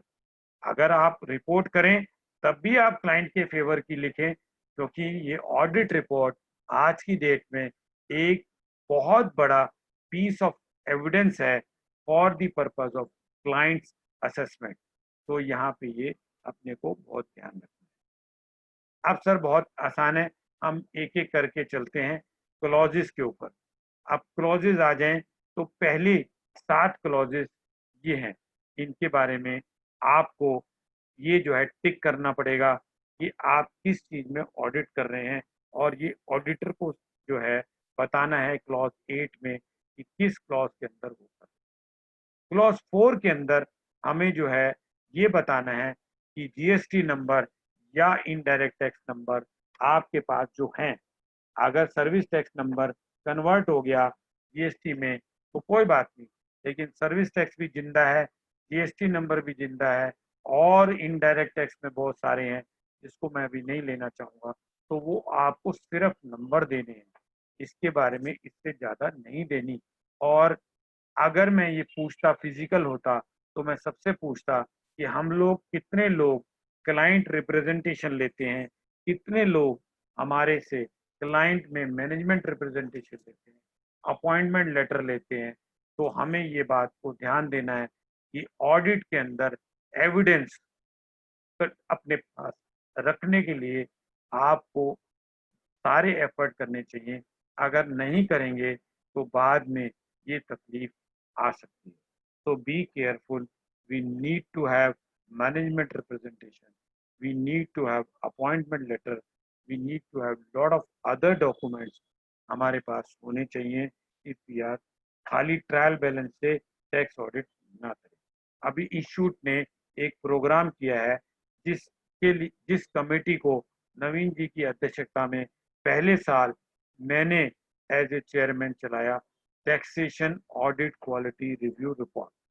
तो जैसे कि हमारा एफआरआर होता था financial reporting के ऊपर, इसी तरीके से टैक्स ऑडिट में कौन कौन सी मिस्टेक्स कॉमनली हम लोग करते हैं, इंस्टीट्यूट ने अभी दिया है और उसको हम जरूर देख लें और उस पब्लिकेशन को हो सके तो डाउनलोड कर लें। 9A, 9B, 10A, 10B ये सब क्लॉजेज जो हैं ये अपने नॉर्मल हैं। इनमें आप लोगों को कोई क्वेश्चन होगा तो वो मैं क्वेश्चन आंसर में ले लूँगा। ये इस तरीके से टोटल अगर हम चाहें तो ये टोटल 44 क्लॉजेज हैं, जिसमें से मैंने बताया जीएसटी 44 और 30C ये जो है क्लॉज आपकी नहीं है, ये क्लॉज जो है डेफर की गई है गार परमिसेबल वाले के ऊपर रिपोर्टिंग नहीं है। ये सिर्फ टोटल है, और बाकी चीजों के अंदर ड्रॉप डाउन में एक एक क्लॉज वाइज अगर आप कहें तो मैं अब आपको लेना चाहूंगा, और कोई क्वेश्चन अगर यहाँ तक हो तो मैं एक बार रुक जाता हूँ, आपके क्वेश्चन के जवाब देता हूँ, फिर मैं आगे चलता हूँ। राजेश भाई, जी कोई प्रभु क्वेश्चन? जी, आज 4 जी क्वेश्चन है क्वेश्चन सर, लेने? हाँ छोटे जी, छोटे निपटा 4 देते हैं। क्वेश्चन है। हाँ जी सर। अच्छा चलो, अखिल मित्तल जी तो पीपीटी के बारे में कह रहे हैं, वो मैं दे दूंगा। अच्छा पीपीटी ये भी है। लास्ट क्वेश्चन है, महावीर पट्टी जी पूछ रहे हैं, how to audit if partly books are available और some record is missing. Sir आज अग्रवाल की जी। डेट में, हाँ जी हाँ जी, जी सर। एक- आ गई जी आवाज। हाँ यस सर, यस सर। एक गाइडेंस नोट होता था इशूड का कि जो पूरी बुक्स ऑफ अकाउंट्स नहीं हो तो उनको कैसे ऑडिट करना। बहुत पुराना वो था, अब शायद वो नहीं है, उसको ड्रॉप भी नहीं किया है, लेकिन आजकल नहीं मैंने देखा। लेकिन अगर आपके पास बुक्स ऑफ अकाउंट पूरी नहीं है तो सबसे पहले आपके डिस्क्लोजर ट्रू एंड फेयर के होने चाहिए। दूसरा, आपको क्लाइंट से सब चीजें मांग लेनी चाहिए, और वो इनेबिलिटी करे तो आपको उस पे, एक हमारा ऑडिटिंग स्टैंडर्ड है कि हमारे ऑडिटर को इस केस के अंदर असाइनमेंट रिफ्यूज करनी चाहिए। कृपया उसको देख ले, मैं ऑडिट का आदमी नहीं हूँ, उसके अंदर सरकमस्टांसेस बताए हैं कि किस केस के अंदर आपको ऑडिट नहीं करनी, तो कृपया उनको देख लें। मेरे ओपिनियन में जहां बुक्स ऑफ अकाउंट नहीं है, अपने हाथ जलाने की कोशिश ना करें please. There may now be 100 more avenues available to you. जी sir, now no question sir, please okay, go ahead. चलिए सर, एक इसमें पॉइंट बता दूंगा, कई बार कोर्ट अपॉइंट कर देती है। कोर्ट अगर अपॉइंट करी और आपने असाइनमेंट ले ली तो आपको डिस्क्लोजर फिर पूरे दे के करनी पड़ेगी, फिर आप नहीं भाग पाए। तो इसलिए कोर्ट की अपॉइंटमेंट लेने से पहले सोच। ठीक है जी। क्लॉज 4 के अंदर मैंने बताया कि आपको सिर्फ ये बताना है कि नंबर क्या है, और मैनेजमेंट रिप्रेजेंटेशन में सब नंबर ले लें। ये सारे नंबर अगर जिंदा हैं तो आपको ले लें, अगर ये नंबर खत्म हो गए हैं तो आपको। अब इनडायरेक्ट टैक्स किस चीज के ऊपर होता है, ये बहुत बड़ा है। 240 आर्टिकल ऑफ कॉन्स्टिट्यूशन बताता है, मेरी पीपीटी को उसमें देख लें, इसके अंदर कौन कौन से इनडायरेक्ट टैक्स हैं उनको देख सकते हैं आप। एंट्री टैक्स भी इनडायरेक्ट टैक्स है, तो ये भी अगर कोई है तो उसको भी आप देख। ये स्टेटस है। ये आपके क्लॉज 6 की यूटिलिटी है, 5 6 7 की, कि आपको स्टेटस बताना है एसएससी का, प्रीवियस ईयर असेसमेंट। ये सिर्फ नए लोगों के लिए है, जो नए यंग मेंबर हैं उनको ध्यान से देखें। अब सर, ये क्लोज ए में अगर आप कर रहे हैं, ये यूटिलिटी में 5 करोड़ वाला नहीं करा, प्रोवाइजो इन्होंने यहाँ ऐड नहीं करा कि आप प्रोवाइजो के अंदर फॉल आउट कर रहे हैं, तो आपको ये चीज को देखना है। अगर आप सर्टिफाई कर रहे हैं कि आप क्लोज ए में 1 करोड़ से ऊपर कर रहे हैं और आपने 5 करोड़ वाला नहीं देखा है और क्लाइंट ने आपको अपॉइंटमेंट कर दी, वहां पे रिटर्न वो भर रहा है, इधर ऑडिट आप कर रहे हैं, क्लाइंट कहता है ऑडिट कर दे, मुझे कैलकुलेट नहीं करानी, कैलकुलेट की कॉस्ट ज्यादा है, ऑडिट की कम है, तुम कर दो, तो आपको डिस्क्लोजर देने हैं और आपका अपॉइंटमेंट लेटर उसी बेसिस पे लेना है। क्योंकि जब आप बुक्स ऑफ अकाउंट एग्जामिन करेंगे तो प्राइम ड्यूटी आपकी हो जाएगी कि आपको ये सब चीजें अवेलेबल होंगी, तो भाई कल को तुमने ऑडिट क्यों करी जब वो एलिजिबल नहीं था। तो ये आपको ध्यान देना है, इसमें प्लीज बी केयरफुल। तो ये क्लॉजेस के अंदर यहाँ पे दिया हुआ, और यूटिलिटी जो है और जो मेरा क्लोज है, इन दोनों के अंदर थोड़ा सा डिफरेंस है। तो इसको भी हम बोल चुके हैं एक दो बार। ये यहाँ पे कहता है total sale receipt in business exceeding 1 crore. तो 44 AD वाले हैं वो कहाँ होंगे? वो नीचे होते हैं 44 ABE में। 44 ABE कुछ कहता है, वो मैंने पहले पढ़ा था। और आपका यहाँ क्या कहता है? ये जो कानून कहता है वो ये कहता है if the provision of 44 AD4 are applicable. AD4 जो है कुछ और कहता है। और नीचे यूटिलिटी में मुझे आके ये कहता है कि अगर लोअर देन है। इसलिए मैंने कहा था कि लोअर देन वाले को आप रखें, क्योंकि आपसे यूटिलिटी के अंदर ये पॉइंट को टिक करने को कहेगा अगर आप ऑडिट करें। तो बी केयर। ये मैं 44 AD को छोड़ रहा हूं।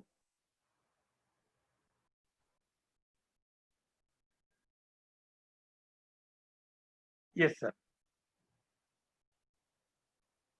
अब सर इस क्लॉज को बहुत ध्यान से बोलता हूं।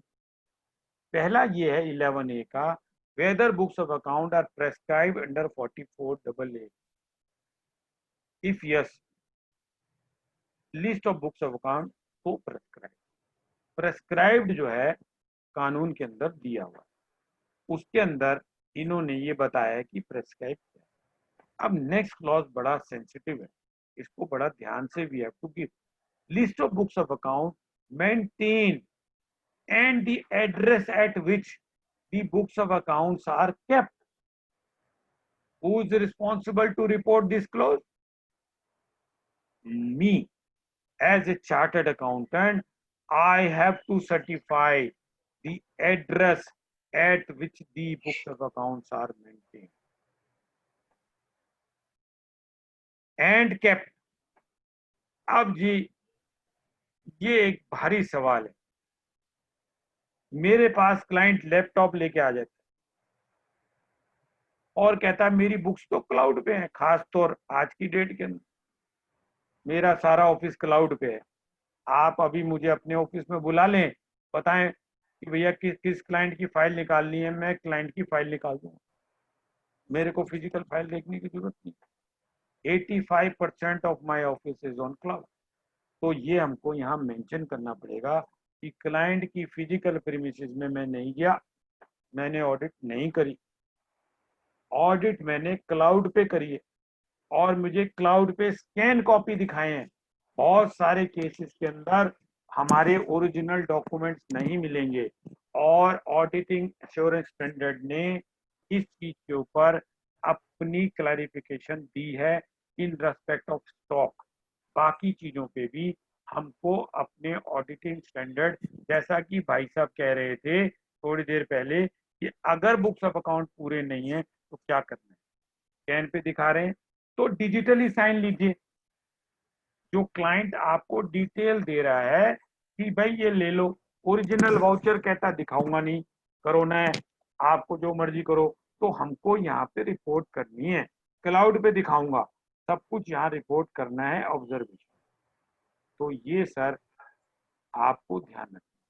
फिर list of books of account and nature of relevant document examine, ये भी मुझे देने हैं कि कौन कौन से वो है।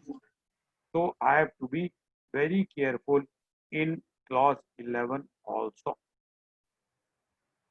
Now I will not take much of your time कि कौन से बुक्स ऑफ अकाउंट होते हैं ये बताया है। तो ये का रूल है 6F2 and 3, इसको जो है वो रखनी चाहिए। उसका मैंने एक चार्ट दिया हुआ है, ये सब एप्लीकेबल है।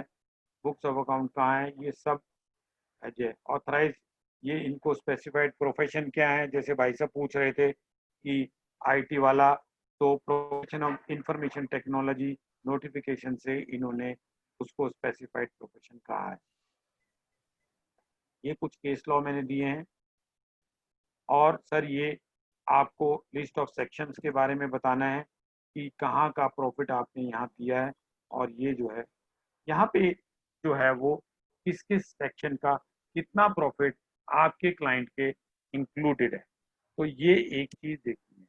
यहाँ पे एक मेरे को क्वेश्चन यहाँ पे एक रेस किया था अगर मैं दो बिजनेस रखता हूँ, मान लीजिए एक मेरी केमिस्ट की शॉप है और एक साथ में मेरी राशन की शॉप है। अब मैं केमिस्ट के अंदर तो जो है दोनों के अंदर जोड़ने के बाद मेरी टर्नओवर 1 करोड़ से ऊपर बनती है। अगर मैं एक को 44 एडी में ले जाऊं, क्या मैं दूसरा कर सकता हूं? तो मेरी ओपिनियन में, क्योंकि टैक्स ऑडिट के अंदर ऐसा दिया हुआ है, तो ये एक क्वेश्चन पॉसिबल है।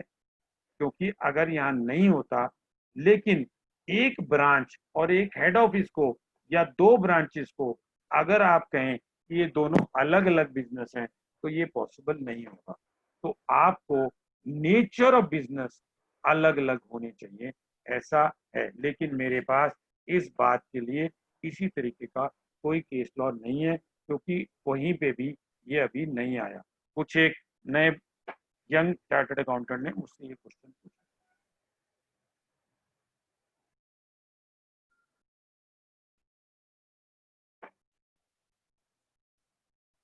आईसीडीएस पे बहुत ज्यादा चीजें नहीं है, हमें ये बताना है कि आईसीडीएस की वजह से कितना प्रॉफिट इंक्रीज हो रहा है, कितना डिक्रीज हो रहा है और नेट इफेक्ट क्या आएगा, और इसका ये शेड्यूल है। आईसीडीएस सभी एप्लीकेबल है आज की डेट में, और ये 145(2) वगैरह से रिलेटेड है। इसके लिए एक अलग सा ही चैप्टर है। बहुत सारी डेवलपमेंट आईसीडीएस में हो रही है। ये मैंने एक एग्जांपल दिया है। बहुत सारे लोग कहते हैं क्लोजिंग स्टॉक से मेरे यहाँ प्रॉफिट बढ़ना चाहिए। मैंने यहाँ इंस्टीट्यूट के गाइडेंस नोट से पेज नंबर 83 to 89 और पैरा 23 से एग्जाम्पल यहाँ दिया है, और मैंने ये प्रूव करने की कोशिश की है कि स्टॉक की वजह से किसी तरीके का कोई भी आईसीडीएस के अंदर चेंज नहीं आएगा। I may be having a different personal opinion, but where my alma mater has given anything, I cannot override them, and as such, you need to see para 23 of my guidance note 83 to 89 in respect of 145A adjustment. इसमें मैंने सिर्फ VAT को GST के अंदर और excise को GST के अंदर चेंज कर दिया है। इसके अलावा मैंने कुछ नहीं किया है। अब सर 15 है, ये सर अपने को ऑडिट पेपर संभाल के रखने हैं। Give the following particulars of capital asset converted into stock in trade. इसकी टैक्सेबिलिटी चाहे बाद में आए, लेकिन आपको ये रिपोर्टिंग देनी है ड्यूरिंग द ईयर में। You need to give only during the year.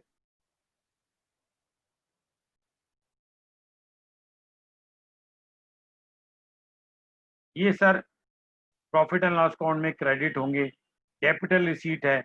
एक बात ध्यान रखिएगा, अगर आपने कोई भी आइटम यहाँ दी तो वो सीधा आपके 143(1) में एडजस्टमेंट। हमारे बहुत सारे केसेस के अंदर कई बार ऐसा हुआ कि हमने कैपिटल अकाउंट के अंदर जो उनका था, उसमें कोई ऐसी आइटम थी, उसको हमने यहाँ डाल दिया और बिजनेस में एडजस्टमेंट नहीं करी, और वो नॉन टैक्सेबल थी। तो आप नहीं दें और आप उनको जो है क्वालिफाई करें। तो आपको ये देखना है कि नॉट क्रेडिटेड टू पी&एल, जो क्रेडिट कर दी पी&एल में, उनको यहाँ नहीं देना। These are not applicable.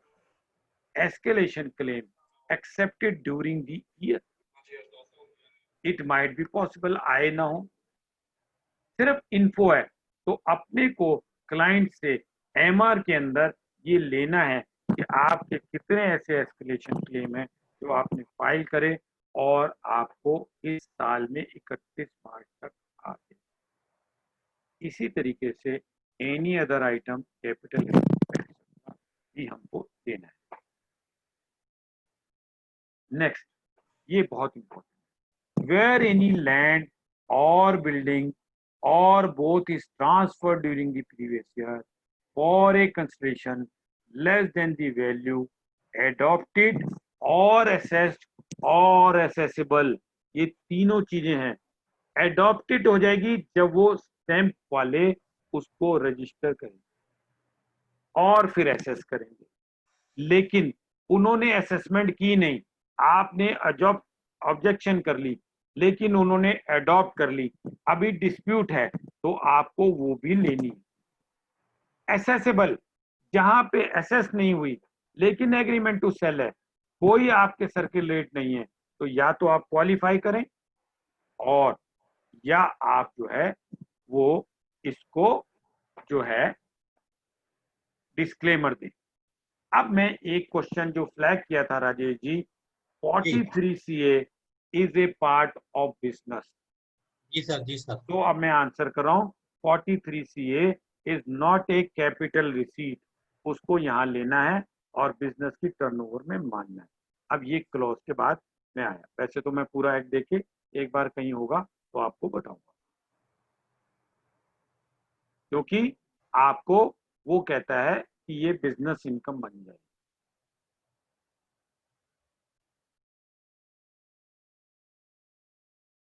चलिए सर, ये डेप्रिसिएशन छोड़ देता हूं। हाँ, डेप्रिसिएशन में एक बात आपको बता दूंगा कि अब जो डेप्रिसिएशन है वो इस साल जो है वो किसी चीजों पे 15% बढ़ गया है, उसका सेपरेट ब्लॉक है। 30 वाली 45 हो गए और जो 15 वाले थे वो 30 हो गए। अगर आपने 28 अगस्त 2019 से कोई लॉरी मोटर इसके ऊपर है, 30% से 45 हो गई और 15 से 30 हो गई, आपने अगर खरीदी है, उसका नोटिफिकेशन आया, तो वो आपको नया ब्लॉक क्रिएट करना पड़ेगा आपके रिटर्न के अंदर, जो आपके कार्स, मोटर लॉरी एटसेट्रा के ऊपर एनहांस रेट ऑफ डेप्रिसिएशन है। 15 से 30 हो गया, 30 से 45 हो गया, डिपेंडिंग अपॉन द सिचुएशन। ये ड्रैकोनियन क्लॉज है सर, यहाँ पे हमारे पर बहुत responsibility. Amount admissible as per provision of income tax act, मुझे सर्टिफाई करना, admissible and also fulfill the condition, if any, specified under the provisions of Income Tax Act 1961 or Income Tax Rule 1962 or any other guideline, circular, etc. issued in this behalf. तो ये मेरा महान है, यहाँ भगवान की आ जाएगी, कितनी गाइडेंस हैं, कितने सर्कुलर हैं, आपको उनको सबको ध्यान में रख के अमाउंट क्वालिफाई करना है। अदरवाइज आप यहाँ पे जो भी अपने डिस्क्लेमर देना चाहें वो दे। ये सारे सेक्शन हैं जिन पे अपने को रिपोर्टिंग देनी है क्लॉज नंबर 19 में। इसको जो है मैं जो है डिटेल में नहीं ले रहा हूँ, ये जो है हर एक सेक्शन के बारे में ये सारा जो है आपको क्लॉज 20 में रिपोर्ट करना है। बोनस कमीशन, इसके ऊपर भी कई बार कोई क्वेश्चन आए तो आप मुझसे पूछ सकते हैं। हाँ जी सर, अब ये गुरुजी ने एक तमका छोड़ रखा है, जो एक इंस्ट्रक्शन दी एम्प्लॉइज। सर मैं यहाँ दो चीजें स्पष्ट करना चाहता हूँ। पहली बात, ये क्लॉज की रिपोर्टिंग डिसअलाउंस क्लॉज नहीं है। चार्टर्ड अकाउंटेंट प्रोफेशनल को डिसअलाउंस कैलकुलेट नहीं करना, फैक्चुअल रिपोर्टिंग करनी है खाली। और आपने यहाँ फैक्चुअल रिपोर्टिंग करी और एक्चुअल डेट ऑफ पेमेंट और ड्यू डेट पेमेंट के बीच में डिफरेंस हुआ, बात की हुई, तो 143(1) में एडजस्टमेंट आएगी और आपको 154 अपील करनी ही पड़ेगी। और अगर आपने यहाँ नहीं दी और पीएफ डिपार्टमेंट के साथ सिंक हो गया, जीएसटी के साथ हो गया, एमसीए के साथ हो गया, इलेक्ट्रिसिटी डिपार्टमेंट के साथ हो गया, इतने सारे डिपार्टमेंट, और पता लगा एक नोडल एजेंसी बना दी कि जितने भी भारत सरकार के सरकारी डिपार्टमेंटों में ऐसी इंफॉर्मेशन है जो कि किसी एक पर्टिकुलर आधार पे रिलेटेड है, ये आधार और पैन जो इकट्ठा किया ना जी, हम तो सोचे अच्छा हुआ 60 रुपए बच गए, ये 60 रुपए नहीं बचे, ये अमेरिका है, ये अमेरिका की तरह हमको यूज किया है। इसमें अमेरिका के अंदर ग्रीन कार्ड या सिटीजनशिप नंबर होता है, उससे वो सब कुछ बता देते हैं कंप्यूटर पे देख के कि तूने कितने क्रेडिट कार्ड के डिफॉल्ट किए, तेरे पास कितनी गाड़ियां हैं, कितने मकान है, कहाँ नौकरी कर रहा है, क्या कर रहा है। तो ये भी सर अगर ये कंसोलिडेट हो गए तो अपनी reporting. Now I will say my professional has to take the call if they are saying this amount is not being provided, or yeah, we have been told this is my report, please see, this is not a report of the client, this is the report of a chartered accountant, balance sheet is being prepared by client and audited by us, but this report is not prepared by the client, may be given to us by the client, but we have to check the authenticity of everything. So if you are taking a risk of not giving this information or giving a false information, then you are in trouble. However, you can quote the case law, you can quote the instruction number in the qualification and observation. And if you are taking a risk of not giving these detail here, then you should give in that place the entire detail along with the client's detail, that client have said he will look into this matter. But here I am dicey. I say I have no duty to say that these are disallowances. I have a duty only to give the factual result. So I must give even if delays are there. ये gratuity वगैरह भी देना है sir यहाँ। अब sir ये आ गया 21A capital expenditure profit, ये मैं पहले बता दिया आपको। Being in the nature of capital personal advertisement expenditure, तो यार आपको कॉल लेनी पड़ेगी, क्या पर्सनल है क्या वो है, ये आपको कॉल लेनी। Expenditure by way of penalty और fine for violation of any law for the time being in force. कोई लॉ को आपने बहुत जगह एडिशनल अमाउंट को पेनल्टी बोलते हैं, लेकिन जब आप उसका एक्ट पढ़ेंगे तो आपको ये आएगा कि वो एडिशनल अमाउंट जो है पेनल्टी नहीं है। Infringement of law is a penalty and as such this is to be scene.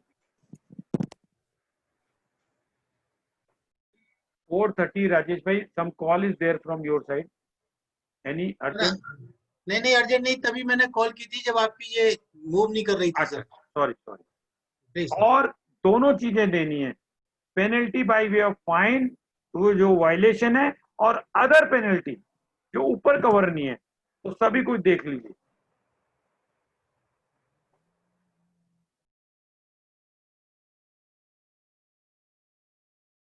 यहां पे कैलकुलेट करना है, पिछली क्लॉज में मैंने बताया था इन्फो देनी है, यहां पे आपको इनएडमिसिबल अमाउंट कैलकुलेट करना है, तो ये आपकी ड्यूटी है। और यहाँ पे आपको ये बताना है कि जो टैक्स नहीं डिपॉजिट हुआ और पेड ड्यूरिंग द ईयर हुआ, उसकी आपको डिटेल दें।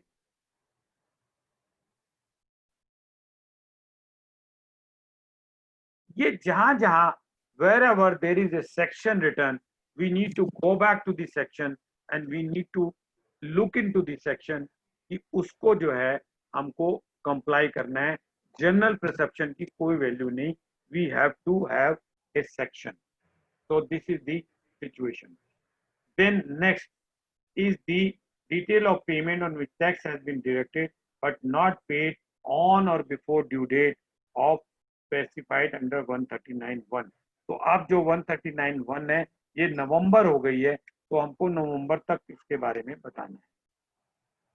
ई यूटिलिटी में वो पैन की भी चीज मांग रहा है, लेकिन हमारे उसके अंदर नहीं है।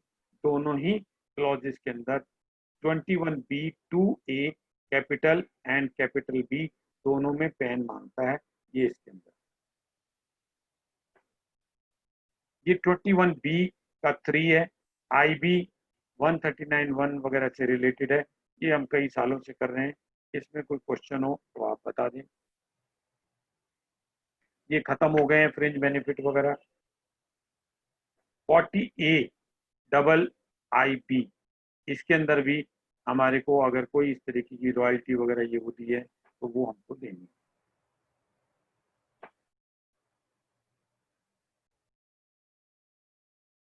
(21C) amount debited to P&L account being interest, salary, bonus, commission or remuneration inadmissible।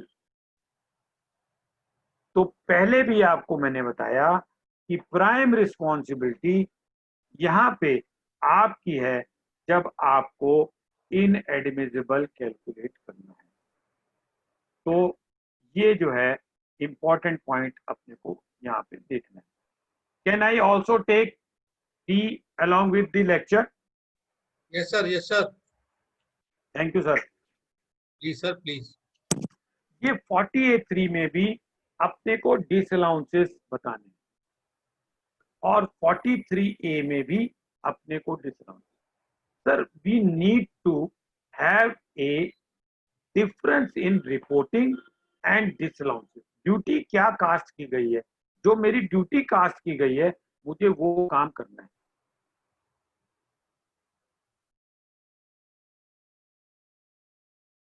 मैं लास्ट के 20 मिनट क्वेश्चन आंसर पे भी लेना चाहूंगा अगर कोई हो। तो ये माइक्रो MSMED में भी मेरे को क्लाइंट से MR में लेना है कि तुम्हारे पास कितने लोग रजिस्टर्ड हैं ये बताओ जो कि MSMED में हैं और आपने डिले पेमेंट करी है। ये हमारे चार्टर्ड अकाउंटेंट को सबको रजिस्टर करा लेना चाहिए, क्योंकि क्लाइंट अगर डिले पेमेंट करेगा तो वो एक तो रिकवरी कर सकते हैं, अदरवाइज नहीं। तो हमको सबको रजिस्टर कराना चाहिए और बहुत आसान है, एक ये उससे हो जाता है ऑनलाइन पे।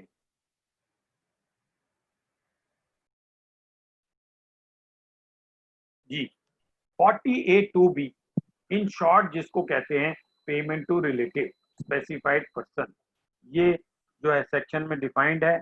ये जो है हमको देखना है कि ये 40A2B में जो पर्सन है इनकी लिस्ट भी लेनी है। इनके जो है अगर लार्ज एसएससी में आपको नहीं पॉसिबल है तो रिलाइड ऑन लिखना है, सर्कुलर के ऊपर आपको देखना है। ये मैंने सब यहाँ पे दे दिए हैं ताकि आप यूटिलाइज कर सकें अपनी रिपोर्टिंग के अंदर। कुछ केस लॉ हैं जैसा कि मैंने बताया, अगर आप रिलाई करना चाहें तो ये ज़्यादा यूटिलिटी नहीं है।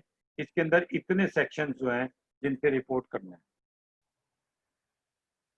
90% केसेस में ये होते नहीं है, ये होते हैं उन लोगों के केसेस में जहाँ जो है साइट वाइट हो, नई चीजें हो, वहाँ हो। थोड़ा सा मैं राजधानी पे हूँ क्योंकि बहुत सारी क्लॉजेज हैं अभी। Chargeable to under. Yes sir. मैं कहा बुलेट यूज करो सर, क्वेश्चन आंसर भी है। हाँ तो एक काम करें, कोई एक चैट में डाल दो प्लीज कि कोई स्पेसिफिक क्लॉज है तो मैं उस पर समय लगाता हूँ, बाकी जो है पीपीटी दे दीजिए।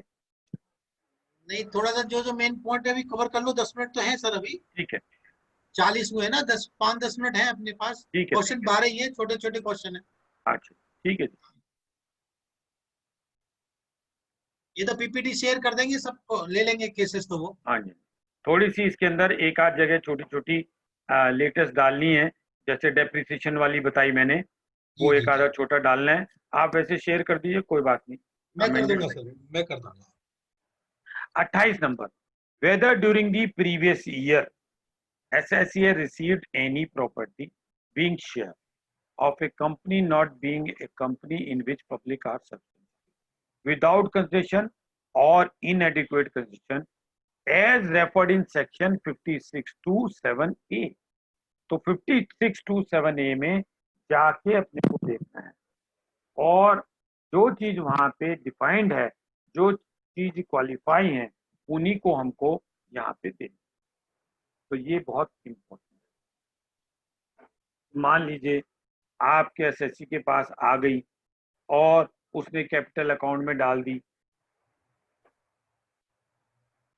और इन्वेस्टमेंट में कोई चेंज नहीं किया, 10 रुपए की हर्ट किस चीज के ऊपर है, राइट है क्या है, ये बहुत सारा।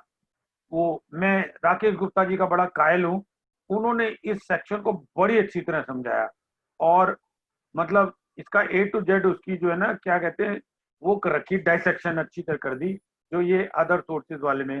तो वो आप कृपया उन पे दें, ये टैक्स ऑडिट पे मैं ज्यादा नहीं बताना चाहूंगा।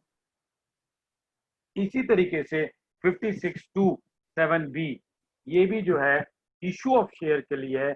ये असेसी अगर आपका कोई इशू करता है शेयर तो उसके लिए एप्लीकेबल है। ये भी एक जो है कंट्रोवर्शियल इशू हो गया है आजकल, we have to be careful.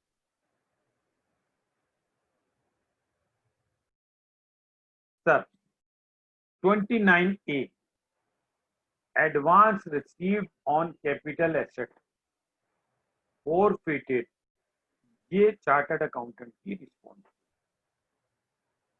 तो हमको ये देना है कि 5629 के अंदर अगर कोई अमाउंट क्वालिफाई हो रहा है तो वो अब ये आपको मान लीजिए कोई एडवांस आ रखा है, ओपनिंग है, करंट ईयर में दिया है, ये 3 होंगे। आपके ओपनिंग आ रखे हैं तो आपको क्वेश्चन पूछना है क्या ये आपका आज की डेट में लायबिलिटी है, पेपर दो, कोई चीज डॉक्यूमेंट दो। अगर इस ईयर में आया है और आपने फॉरफिट नहीं किया है तो डॉक्यूमेंट दो।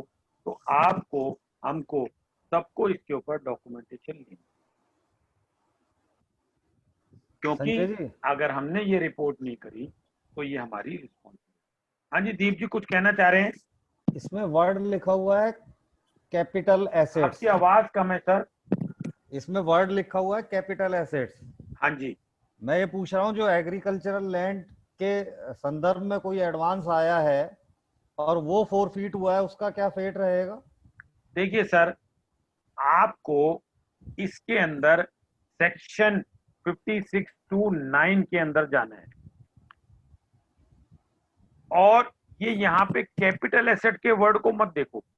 5629 के अंदर अगर कोई एक्सेप्शन है तो आप कर सकते हैं, वरना कैपिटल एसेट अगर हमको इनकम टैक्स में देखेंगे तो आप सबसे पहले मैं लेके चलता हूं, any sum of money received as an advance और otherwise in the course of negotiation for a transfer of capital, such sum is forfeited.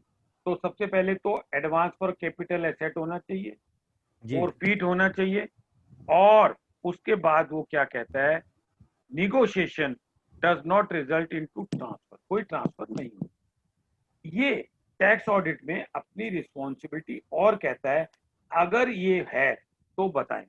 अब सर अगर हम ये क्वेश्चन पूछें नेक्स्ट में, क्या अगर वो कैपिटल एसेट नहीं है तो एग्रीकल्चर जो आप कह रहे हैं, कौन सी एग्रीकल्चर, जो सेक्शन 214 के अंदर नहीं आएगी, जी, अगर 214 के अंदर वो फॉल आउट करेगी तो वो कैपिटल एसेट है।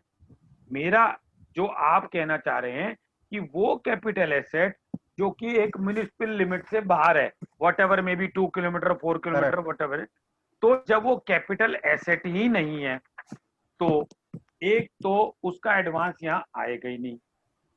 नंबर 2, अगर वो है भी कैपिटल एसेट तो उसकी इनकम टैक्सेबल नहीं है क्योंकि वो कैपिटल रिसीट है। तो इसलिए दीप जी उन चीजों को यहाँ नहीं लेना है। लेकिन अगर हमारी क्लाइंट की बुक्स में कोई अमाउंट ऐसा रिसीव हो रहा है जो कि एडवांस है तो हमारा ऑडिट के लिए एक क्वेश्चन उससे पूछना लाजमी है कि आप हमको ये बताइए ये कैपिटल एसेट नहीं है। दूसरी, ये अमाउंट पेबल है, ये अभी निगोशिएशन आपकी है और ये आपकी अभी फॉरफिट नहीं हुई। मैनेजमेंट रिप्रेजेंटेशन में एनएफ डॉक्यूमेंट ले लेंगे तो ये प्रॉब्लम नहीं है। ठीक है सर, आगे बढ़ूं? हाँ जी जी, सर। मैंने सर कानून नीचे दिया हुआ सब में। अब सर 29B ये 50,000 से ऊपर गिफ्ट जो है, जो 56 to 10 कहते हैं। अब 56 to 10 के अंदर तो हर चीज आ जाती है। जो कहीं नहीं टैक्सेबल वो 56(2) में टैक्सेबल, 56(2)(10) में। ये सर मैंने दिया हुआ है। इसके ऊपर तो राजेश जी ने बढ़िया लेक्चर करवा ही चुका है, मैं ही अभी तारीफ कर चुका हूँ अभी गुप्ता जी की, वो उन्होंने बहुत बढ़िया लिया है। अब सर ये वाली क्लॉज वैसे ही एप्लीकेबल नहीं होती है। प्राइमरी एडजस्टमेंट इंटरनेशनल वालों से रिलेटेड है, ये इसकी रिपोर्टिंग भी आ गई है, फॉर्म चेंजेस भी आ गई है। अगर आपने कोई प्राइमरी एडजस्टमेंट करी है तो हमें देना है वो। और ये 30B भी उससे रिलेटेड है, अगर प्राइमरी एडजस्टमेंट आपने एक्सेप्ट कर ली है तो उससे रिपोर्टेड आपको डिटेल है। ये 30C चली गई।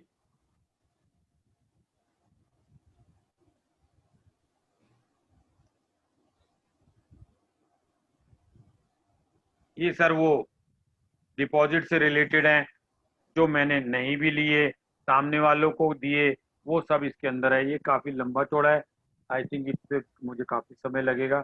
अब मैं चाहूंगा कि आप लोग क्वेश्चन पूछ लें, क्योंकि तो इसके अलावा नया कुछ नहीं है, नया नहीं है, सब पुराना ही है। टीडीएस से रिलेटेड क्वेश्चन है, तो आप चाहें तो आप क्वेश्चन। सर क्वेश्चन है, मैं पूछ लेता हूँ मैं क्वेश्चन। हाँ जी, हाँ जी, मैं पीपीटी बंद नहीं कर रहा हूँ राजेश भाई, क्योंकि ठीक है हो सर। सकता है मुझे किसी क्लॉज पे ले जाना पड़ जाए। जी सर, जी सर। शशांक गुप्ता जी क्वेश्चन पूछ रहे हैं सर। जी sir. There are many cases where demand raised under section 143(1)(a) for disallowances in PF ESI deposit clause under tax audit. Is it mandatory to enter details here, even if knowing that assessee had deposited after due dates, or can we avoid the same? Sir ये call आपको लेनी है। मैंने बताया है कि chartered accountant को call assessee के फेवर में लेने से पहले 100 बार सोच ले।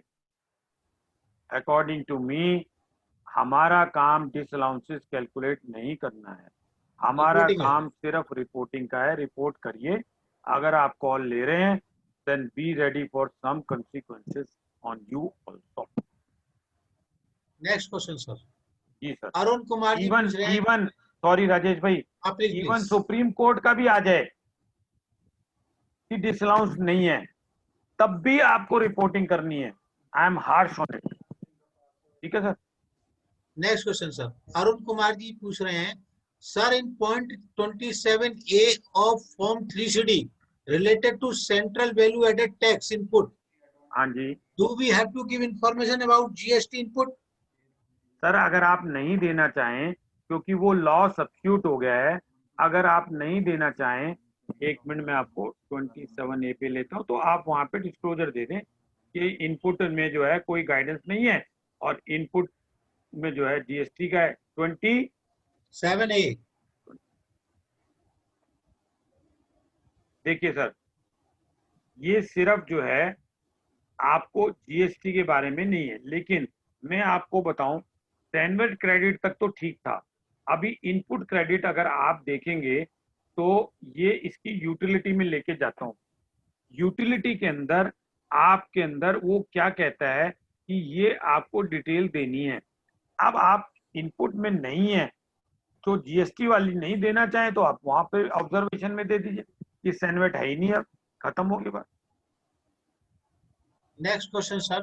हाँ जी सर। वर्षा गोयल जी पूछ रही हैं, जी if there is a loss in future and option business and hmm, turnover is less than 1 crore, then tax audit is applicable? हाँ जी, तो आप कृपया applicable कर दें। जी। राकेश भार्गव जी पूछ रहे हैं, how to report difference in 26AS and pay pending And due to, how to report difference in 26AS due to the fact that some clients deducted TDS of the previous year in current year. The reconciliation statement is with us. Sir, अगर मैं इसको कहना चाहूं तो ये true and fair से related है, तो आप वहां पे एनेक्चर लगा दें ट्रू एंड फेयर में कि ये 26AS का रिकंसिलेशन है, क्योंकि आने वाले एक आध साल में ये जो है वो होने वाली है। XBRL में टैक्स ऑडिट। ठीक। नेक्स्ट क्वेश्चन है सर, मनोज जी पूछ रहे हैं whether sale of fixed assets which has not been credited to P&L and directly credited to fixed assets account should report in clause 16 or not? 16, clause number 16.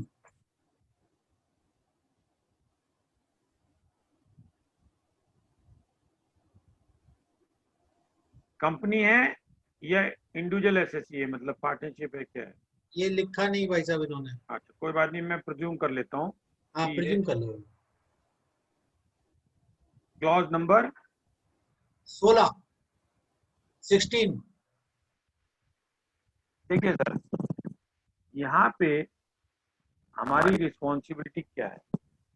P&L में नहीं credit करी, capital account में ले गया, उसके ऊपर कोई आपको इनकम अगर अराइज हुई तो आपको पूछना पड़ेगा।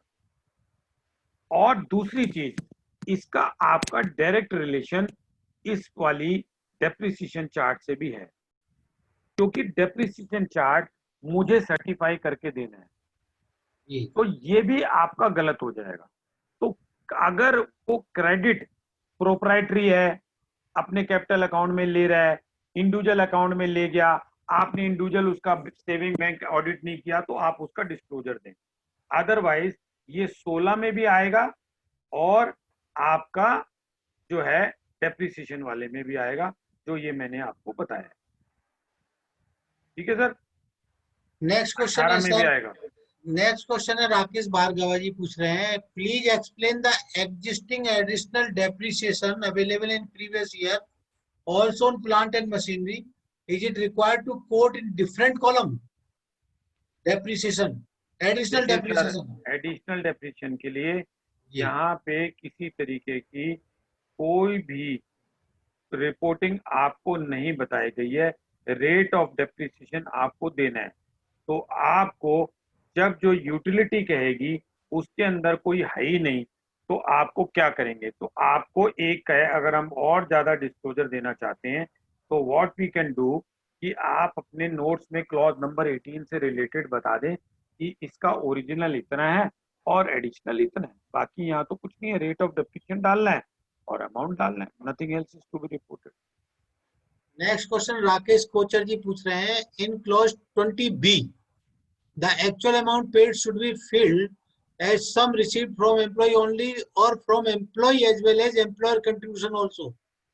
20B detail of contribution received from employees for various sum as referred in 36(1)(a) 5A। Sir actually क्या है, अब मैं छोटा सा 1 मिनट लूंगा। मैंने 10,000 एक एम्प्लॉय को तनख्वाह दी, उस पे 12.5% मैंने पीएफ दिया, ये इसको कहते हैं एम्प्लॉयर कंट्रीब्यूशन। अब इस 12.5% के साथ 10% एम्प्लॉय ने भी कंट्रीब्यूट किया और वो आपको एज ए डीमिंग इनकम, गुरुजी ने बहुत अच्छा समझाया था डीमिंग इनकम में, यूट्यूब पे पढ़ा है आप देख लें, कि वो आपकी इनकम बन गई, वो कंट्रीब्यूशन आपकी इनकम है, तो आपको वो जो सम रिसीव डीमिंग है उसकी ड्यू डेट और एक्चुअल डेट देनी है, इसलिए आपको यहाँ रिपोर्ट करना पड़ेगा। लेकिन अभी ध्यान रखिएगा, गवर्नमेंट ने कुछ चीजों के लिए वो जो कंट्रीब्यूशन है वो खुद कंट्रीब्यूट कर रहे हैं और इम्प्लॉय का जो पैसा है वो इम्प्लॉयर की जगह वो डायरेक्टली जो है पीएफ के अकाउंट में जा रहा है, तो वहां आपको ये रिपोर्टिंग नहीं होगी, तो आपको बताना पड़ेगा कि ये नहीं आया है, ये सीधा वहां गया है, क्योंकि यहाँ आप पीएफ के अंदर अगर रजिस्टर्ड है तो कुछ तो अमाउंट होगा, तो वो अगर नील हो जाता है तो ये देखना, इन्होंने अभी कोरोना काल के लेके तो 6-7 महीने के आएंगे, बाद के 3 महीने के नहीं आएंगे, तो वो आपको 3-4 महीने का जो भी पीरियड है वो आपको नोट देना है। बट यहाँ पे वो अमाउंट डीमिंग इनकम है 36(1)(b)(a) के अंदर, हमको उसको देना है। इस अलाउंस से आपका कोई लेना देना नहीं है, वो जाने SSC. Next question Manish Gupta ji पूछ रहे हैं, whether interest on delay payment of income tax और जीएसटी और any other state dues be treated as penalty और नॉट? इंटरेस्ट ऑन देखिए delayed sir, payment, interest delayed payment पे कभी भी पेनल्टी नहीं है, क्योंकि जब आप रेलेवेंट देंगे सेक्शन, अगर वहां ये कहते हैं कि आपने ये डिफॉल्ट किया और आपकी पेनल्टी कैलकुलेट ऐसे की जाएगी, तो हो सकता है वो इंफ्रिंजमेंट ऑफ लॉ है। लेकिन जहां पे कंपनसेटरी पेमेंट है, लॉ को पढ़ना पड़ेगा, वो आपकी पेनल्टी नहीं होती है, तो इसलिए इसको देख। Interest on TDS is penalty और नॉट? नहीं, नहीं। नहीं है। रेलन साहब पूछ रहे हैं, sir what about delay in PF and ESI, is it allowed as expenses और it is to be disallowed if it is late payment? Sir, अगर एम्प्लॉयर का है ड्यू डेट से पहले दे दिया, रिटर्न फाइल करने से पहले, तो अलाउड है। एम्प्लॉय का अलाउड नहीं है। कानून ये कह रहा है, इनकम टैक्स वाले हम कह रहे हैं अलाउड है, तो उसके लिए तो लड़ाई लड़ो। जी सर, जी सर। रमेश आहूजा जी पूछ रहे हैं, how the turnover in case of business of derivative of securities may be determined. The turnover in case of voluminous business cannot be calculated and verified with accuracy. Please, how to proceed? तो sir बात ये है, institute का guidance note इसमें clear cut बोलता है कि total of all unfavourable and favourable is to be see. Derivative पे इसका क्लियर कट है। डिलीवरी के ऊपर अगर आप बिजनेस कर रहे हैं तो आपकी परचेज सेल दोनों होगी। डेरिवेटिव के अंदर आपका प्रीमियम अगर दे रहे हैं या ले रहे हैं, और जो नेट आपका फाइनली होगा, एम टू एम नहीं लेना है काउंटिंग के। नेक्स्ट चले सर। बिल्कुल सर। अनुभव जी पूछ रहे हैं, Anubhav Garg ji, employer contribution to ESIC paid for 18-19 paid in 19-20, मतलब नेक्स्ट ईयर में पे किया। If the same is paid after 19-20 but before ITR filing 19-20, whether it will be reported in tax audit clause 26? इस साल का अगले साल में पे किया है, लेकिन before filing of the return. Employ का है, एम्प्लॉयर का है शेयर, उसमें भी दो होते हैं। Employer, employer. हाँ, तो आपको 26 के अंदर 1 सेकंड में लेके जाता हूँ। हाँ, इसीलिए बंद नहीं की थी सर मैंने। नहीं सर, अच्छा किया सर। मैं आपको बता दूं, एक इंफॉर्मेशन दे दूं आपके माध्यम से जी। गुरुजी गिरीश आहूजा जी ने ना हमें टाइम दे दिया है। अभी ये डेरिवेटिव वाली बात चल रही थी, 12 तारीख को गुरुजी का जन्माष्टमी के दिन विशेष सेशन है हमारे यहाँ, सुबह 11:30 बजे, जो कि शेयर ट्रांजेक्शन पे वो बोलेंगे। Long term, short term, derivative, एफ&ओ, all this, taxation of share transaction. Note कर लें सारे। और शायद कैरी फॉरवर्ड भी ले लें। हाँ, कैरी फॉरवर्ड नहीं लें, उसके लिए अलग डेट लेंगे सर। अच्छा। मुझे मरवाओगे, मेरे टॉपिक कम होते जा रहे हैं। मेरा एवरी फ्राइडे बुक है उनके साथ सर। सर मैं आपके टॉपिक नहीं ले रहा, मैं आपके टॉपिक आपके यहाँ देख रहा हूँ। लेकिन मेरे लिए बचेगा तब ना। क्या आप दोबारा करा देना, गुरुजी की तो महिमा अपरंपार है। ठीक है sir. was incurred in the previous year and was paid on before due date, not paid before, ये तो पिछले साल दिया होगा आपने। ठीक है जी। जी। अब इसमें एक और रिपोर्टिंग थी,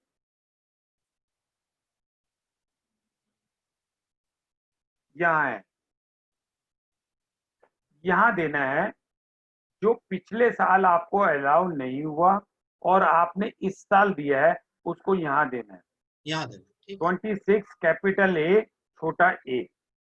और अगर आपने इस साल भी नहीं दिया, गुंडागर्दी करी, तो यहाँ देना है बी में। ठीक है सर, ठीक है। ठीक है sir. Next question sir Manoj ji पूछ रहे हैं। सर क्वेश्चन अभी 17 हमारे पास है पेंडिंग, थोड़ा सा फास्ट चलें। मनोज कुमार जी पूछ रहे हैं, in clause 29A any amount forfeited which is appearing in business account will be reported, or it includes any amount forfeited or individual capacity which is not appearing in audited financial statement? Sir इसमें आपको audit के time पे वहाँ qualification ऊपर देनी है कि आपने उनके पर्सनल अकाउंट ऑडिट नहीं करे। ठीक है सर। कमल कुमार खेतान जी पूछ रहे हैं, there is turnover of ₹80 lakh in share but he ये हैज गुरुजी से लॉस। पूछना। हाँ, ये गुरुजी से पूछ लेंगे 12 तारीख को 11:30 बजे सुबह। Nishant Kumar, what is the applicability of form 61 reporting in tax audit report? देखो सर, इसके अंदर दिया हुआ है, उसको मैं नहीं ले पाऊंगा। आपका रिपोर्ट दिया हुआ है इसके अंदर पूरा, एक एक सेक्शन दिया हुआ है, कौन कौन से 114 के वो हैं, उसकी पूरी डिटेल दी हुई है। हमें सिर्फ रिपोर्टिंग देनी है और हमको बताना है कि क्या क्या अमाउंट है। वो डिस्क्लोजर है सर, फुल डिस्क्लोजर है। ठीक है sir. Next question Ramesh Ahuja ji पूछ रहे हैं, whether advance received against sale of property is to be treated as loan deposit and reported in 3CD? तो क्या मतलब है, जब फोरफीट हो जाएगा तो हो जाएगा, लोन डिपॉजिट क्यों लोगे उसको? लोन हाँ, डिपॉजिट में तो आएगा ही नहीं, आपको एडवांस। एडवांस है, वो उसके लिए 269 एसएस वाले को अपने को ध्यान से देना पड़ेगा। अगर एडवांस है आपका 2 महीने का है, 3 महीने का है, तो ठीक है। अगर मान लीजिए वो आपने 3 साल से ले रखा है, तो फिर वो लोन की नेचर में हो गया।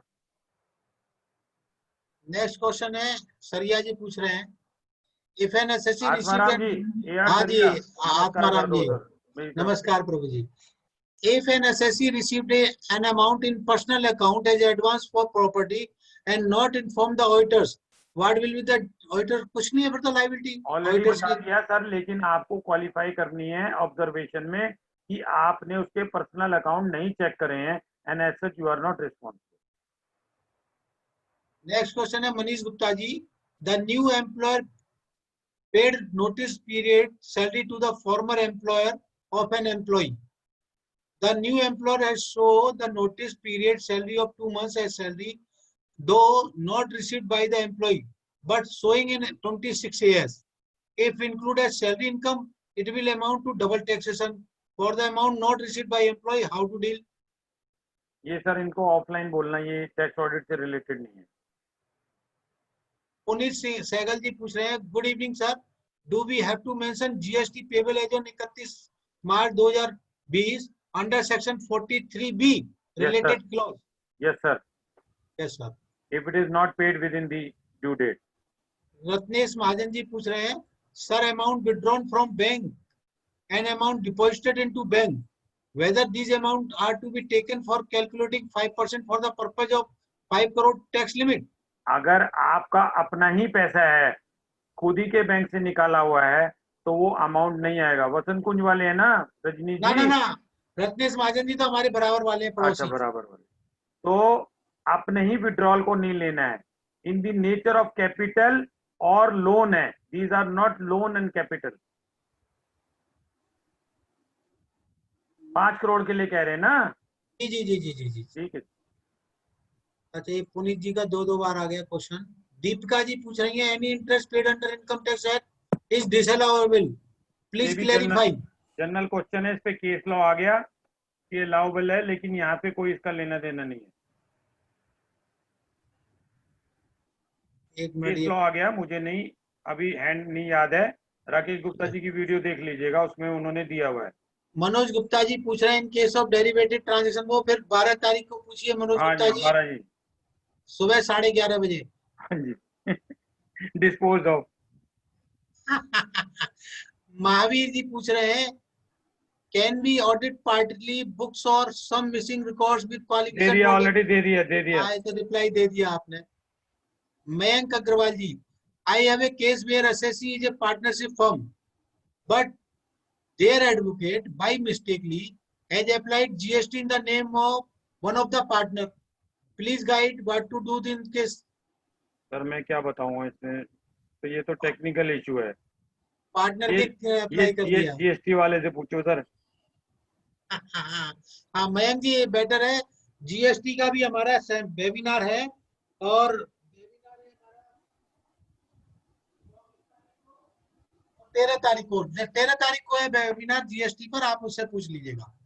संजय जी, एक क्वेश्चन मेरा पूछना है। हेलो। हाँ जी, हाँ जी जी। सर।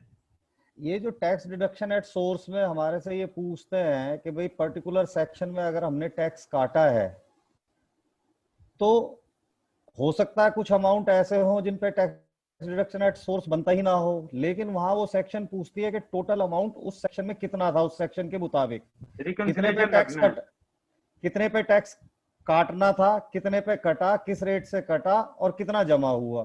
जी तो छोटी कंसर्न के लिए ये चीज तो निकालनी आसान है हाँ जी। कि भाई 194C का टोटल अमाउंट कितना बनता था, लेकिन बड़ी कंसर्न के लिए तो it is a uphill task. कोई कहीं जा रहा है अमाउंट, कोई कहीं जा रहा है, कोई कहीं जा रहा है, उसकी रिपोर्टिंग कैसे करेंगे? सर जी बात यह है कि बड़ी कंसर्न वाला पैसे ज्यादा लो, वरना क्वालिफाई करो कि डी न्यूज ने, खत्म हो गया बात। मतलब देनी हर हालत में ही पड़ेगी उसके अंदर। देखो सर, वो तो यही चाहते हैं कि सीए अपनी रिस्पॉन्सिबिलिटी पूरी ले। क्योंकि अदरवाइज मैंने काफी रिपोर्टें देखी हैं, बड़े बड़े ऑडिटर्स की रिपोर्टें पढ़ी हैं, उसमें वो सिस्टम के ऊपर कमेंट करते हैं और कहते हैं कि ये पॉसिबल नहीं है, ये मैं वाली आप इंफॉर्मेशन। आप जो है ना, अगर उन्होंने सैप लगाया हुआ है जी या कोई चीज लगाई हुई है जी तो आप उस पर रिलाई करना चाहें तो कर ले, वरना छोड़ें। जी ठीक। सर लास्ट क्वेश्चन है, विद्या जी पूछ रही हैं, ITC reverse at the time of cancellation of GST registration can be booked as business expenditure. बिल्कुल कर सकते हैं, कोई दिक्कत नहीं, 37 में अलाउड है। ठीक है sir. Any expenditure which is for the business is allowable, but depend करेगा सेम ईयर में कर रहे हैं या प्रीवियस ईयर है। अगर पिछले सालों के रिलेटेड है तो वो आपको नहीं मिलेंगे। लास्ट एक क्वेश्चन आए रहे हैं सर, मैं पूछ ही लेता हूँ। शशांक जी पूछ रहे हैं, where to show director sitting fee if TDS is deducted under section 194J is to be income from other sources or business income। देखो सर, अगर वो कई कंपनियों में 30-40 कंपनियों में डायरेक्टर है तब तो उसका बिजनेस हो गया। अब ये कहेंगे उसमें मैं डिडक्शन भी लूंगा तो इनकम फ्रॉम अदर सोर्सेज में आती है वैसे तो। लेकिन नेक्स्ट अगर मान लो क्वेश्चन, कई जगह कई जगह डायरेक्टर है तो बिजनेस भी हो सकता है उसका, प्रोफेशन। रमेश रमेश आहूजा जी पूछ रहे हैं, in relation to my query on advance of property, please note 269SS speaks of specified sum where there is a reference to that। Sir 269 के अंदर एडवांस जो है उसके लिए बहुत बड़ी डेफिनेशन है, वो कंफ्यूजन है आपको। अगर चेक से आया है कुछ है तो रिपोर्ट कर दो, प्रॉब्लम क्या है, what is the problem. It is better to report। हाँ Now sir, there is no question left and क्या thank बात है, you। कैशियर का कैश टैली। Yes sir. और मैं बता दूं सर, आजकल वॉइस ऑफ सीए के अंडर भी प्रोग्राम कर रहे हैं, सो जो भी ज्वाइन करना चाहें ज्वाइन भी कर सकते हैं। And now I request to Rajiv Kohli ji for a vote of thanks sir. Kohli साहब, ओवर टू यू। हाँ जी, Sanjay, thank you for such a nice deliberation, such an exhaustive deliberation and a very exhaustive PPT, 370 slides, and you've taken all the questions, made all the clarification, all the issues, basically from the definition की 5 crore अंदर क्या लगना है, क्या नहीं लगना, methodically whether it's going to be by turnover, whether it's going to be by payments, and then all the changes and new clauses and the deferment is there for the 2 clauses for GAR and others. And sir, thank you for this, because basically the liability on the auditor is becoming more and more, and with the more and more IT and they're getting information of various government departments, will become very difficult. If the PF side, if the ESI sides, if the other sides are linked, then it becomes very, very difficult. Sir, thank you very much from core of our hearts for this nice. Thank you sir, thank you very much sir, thank you sir. Unmute कर लो कोहली साहब, unmute करो, आप mute हो गए आप।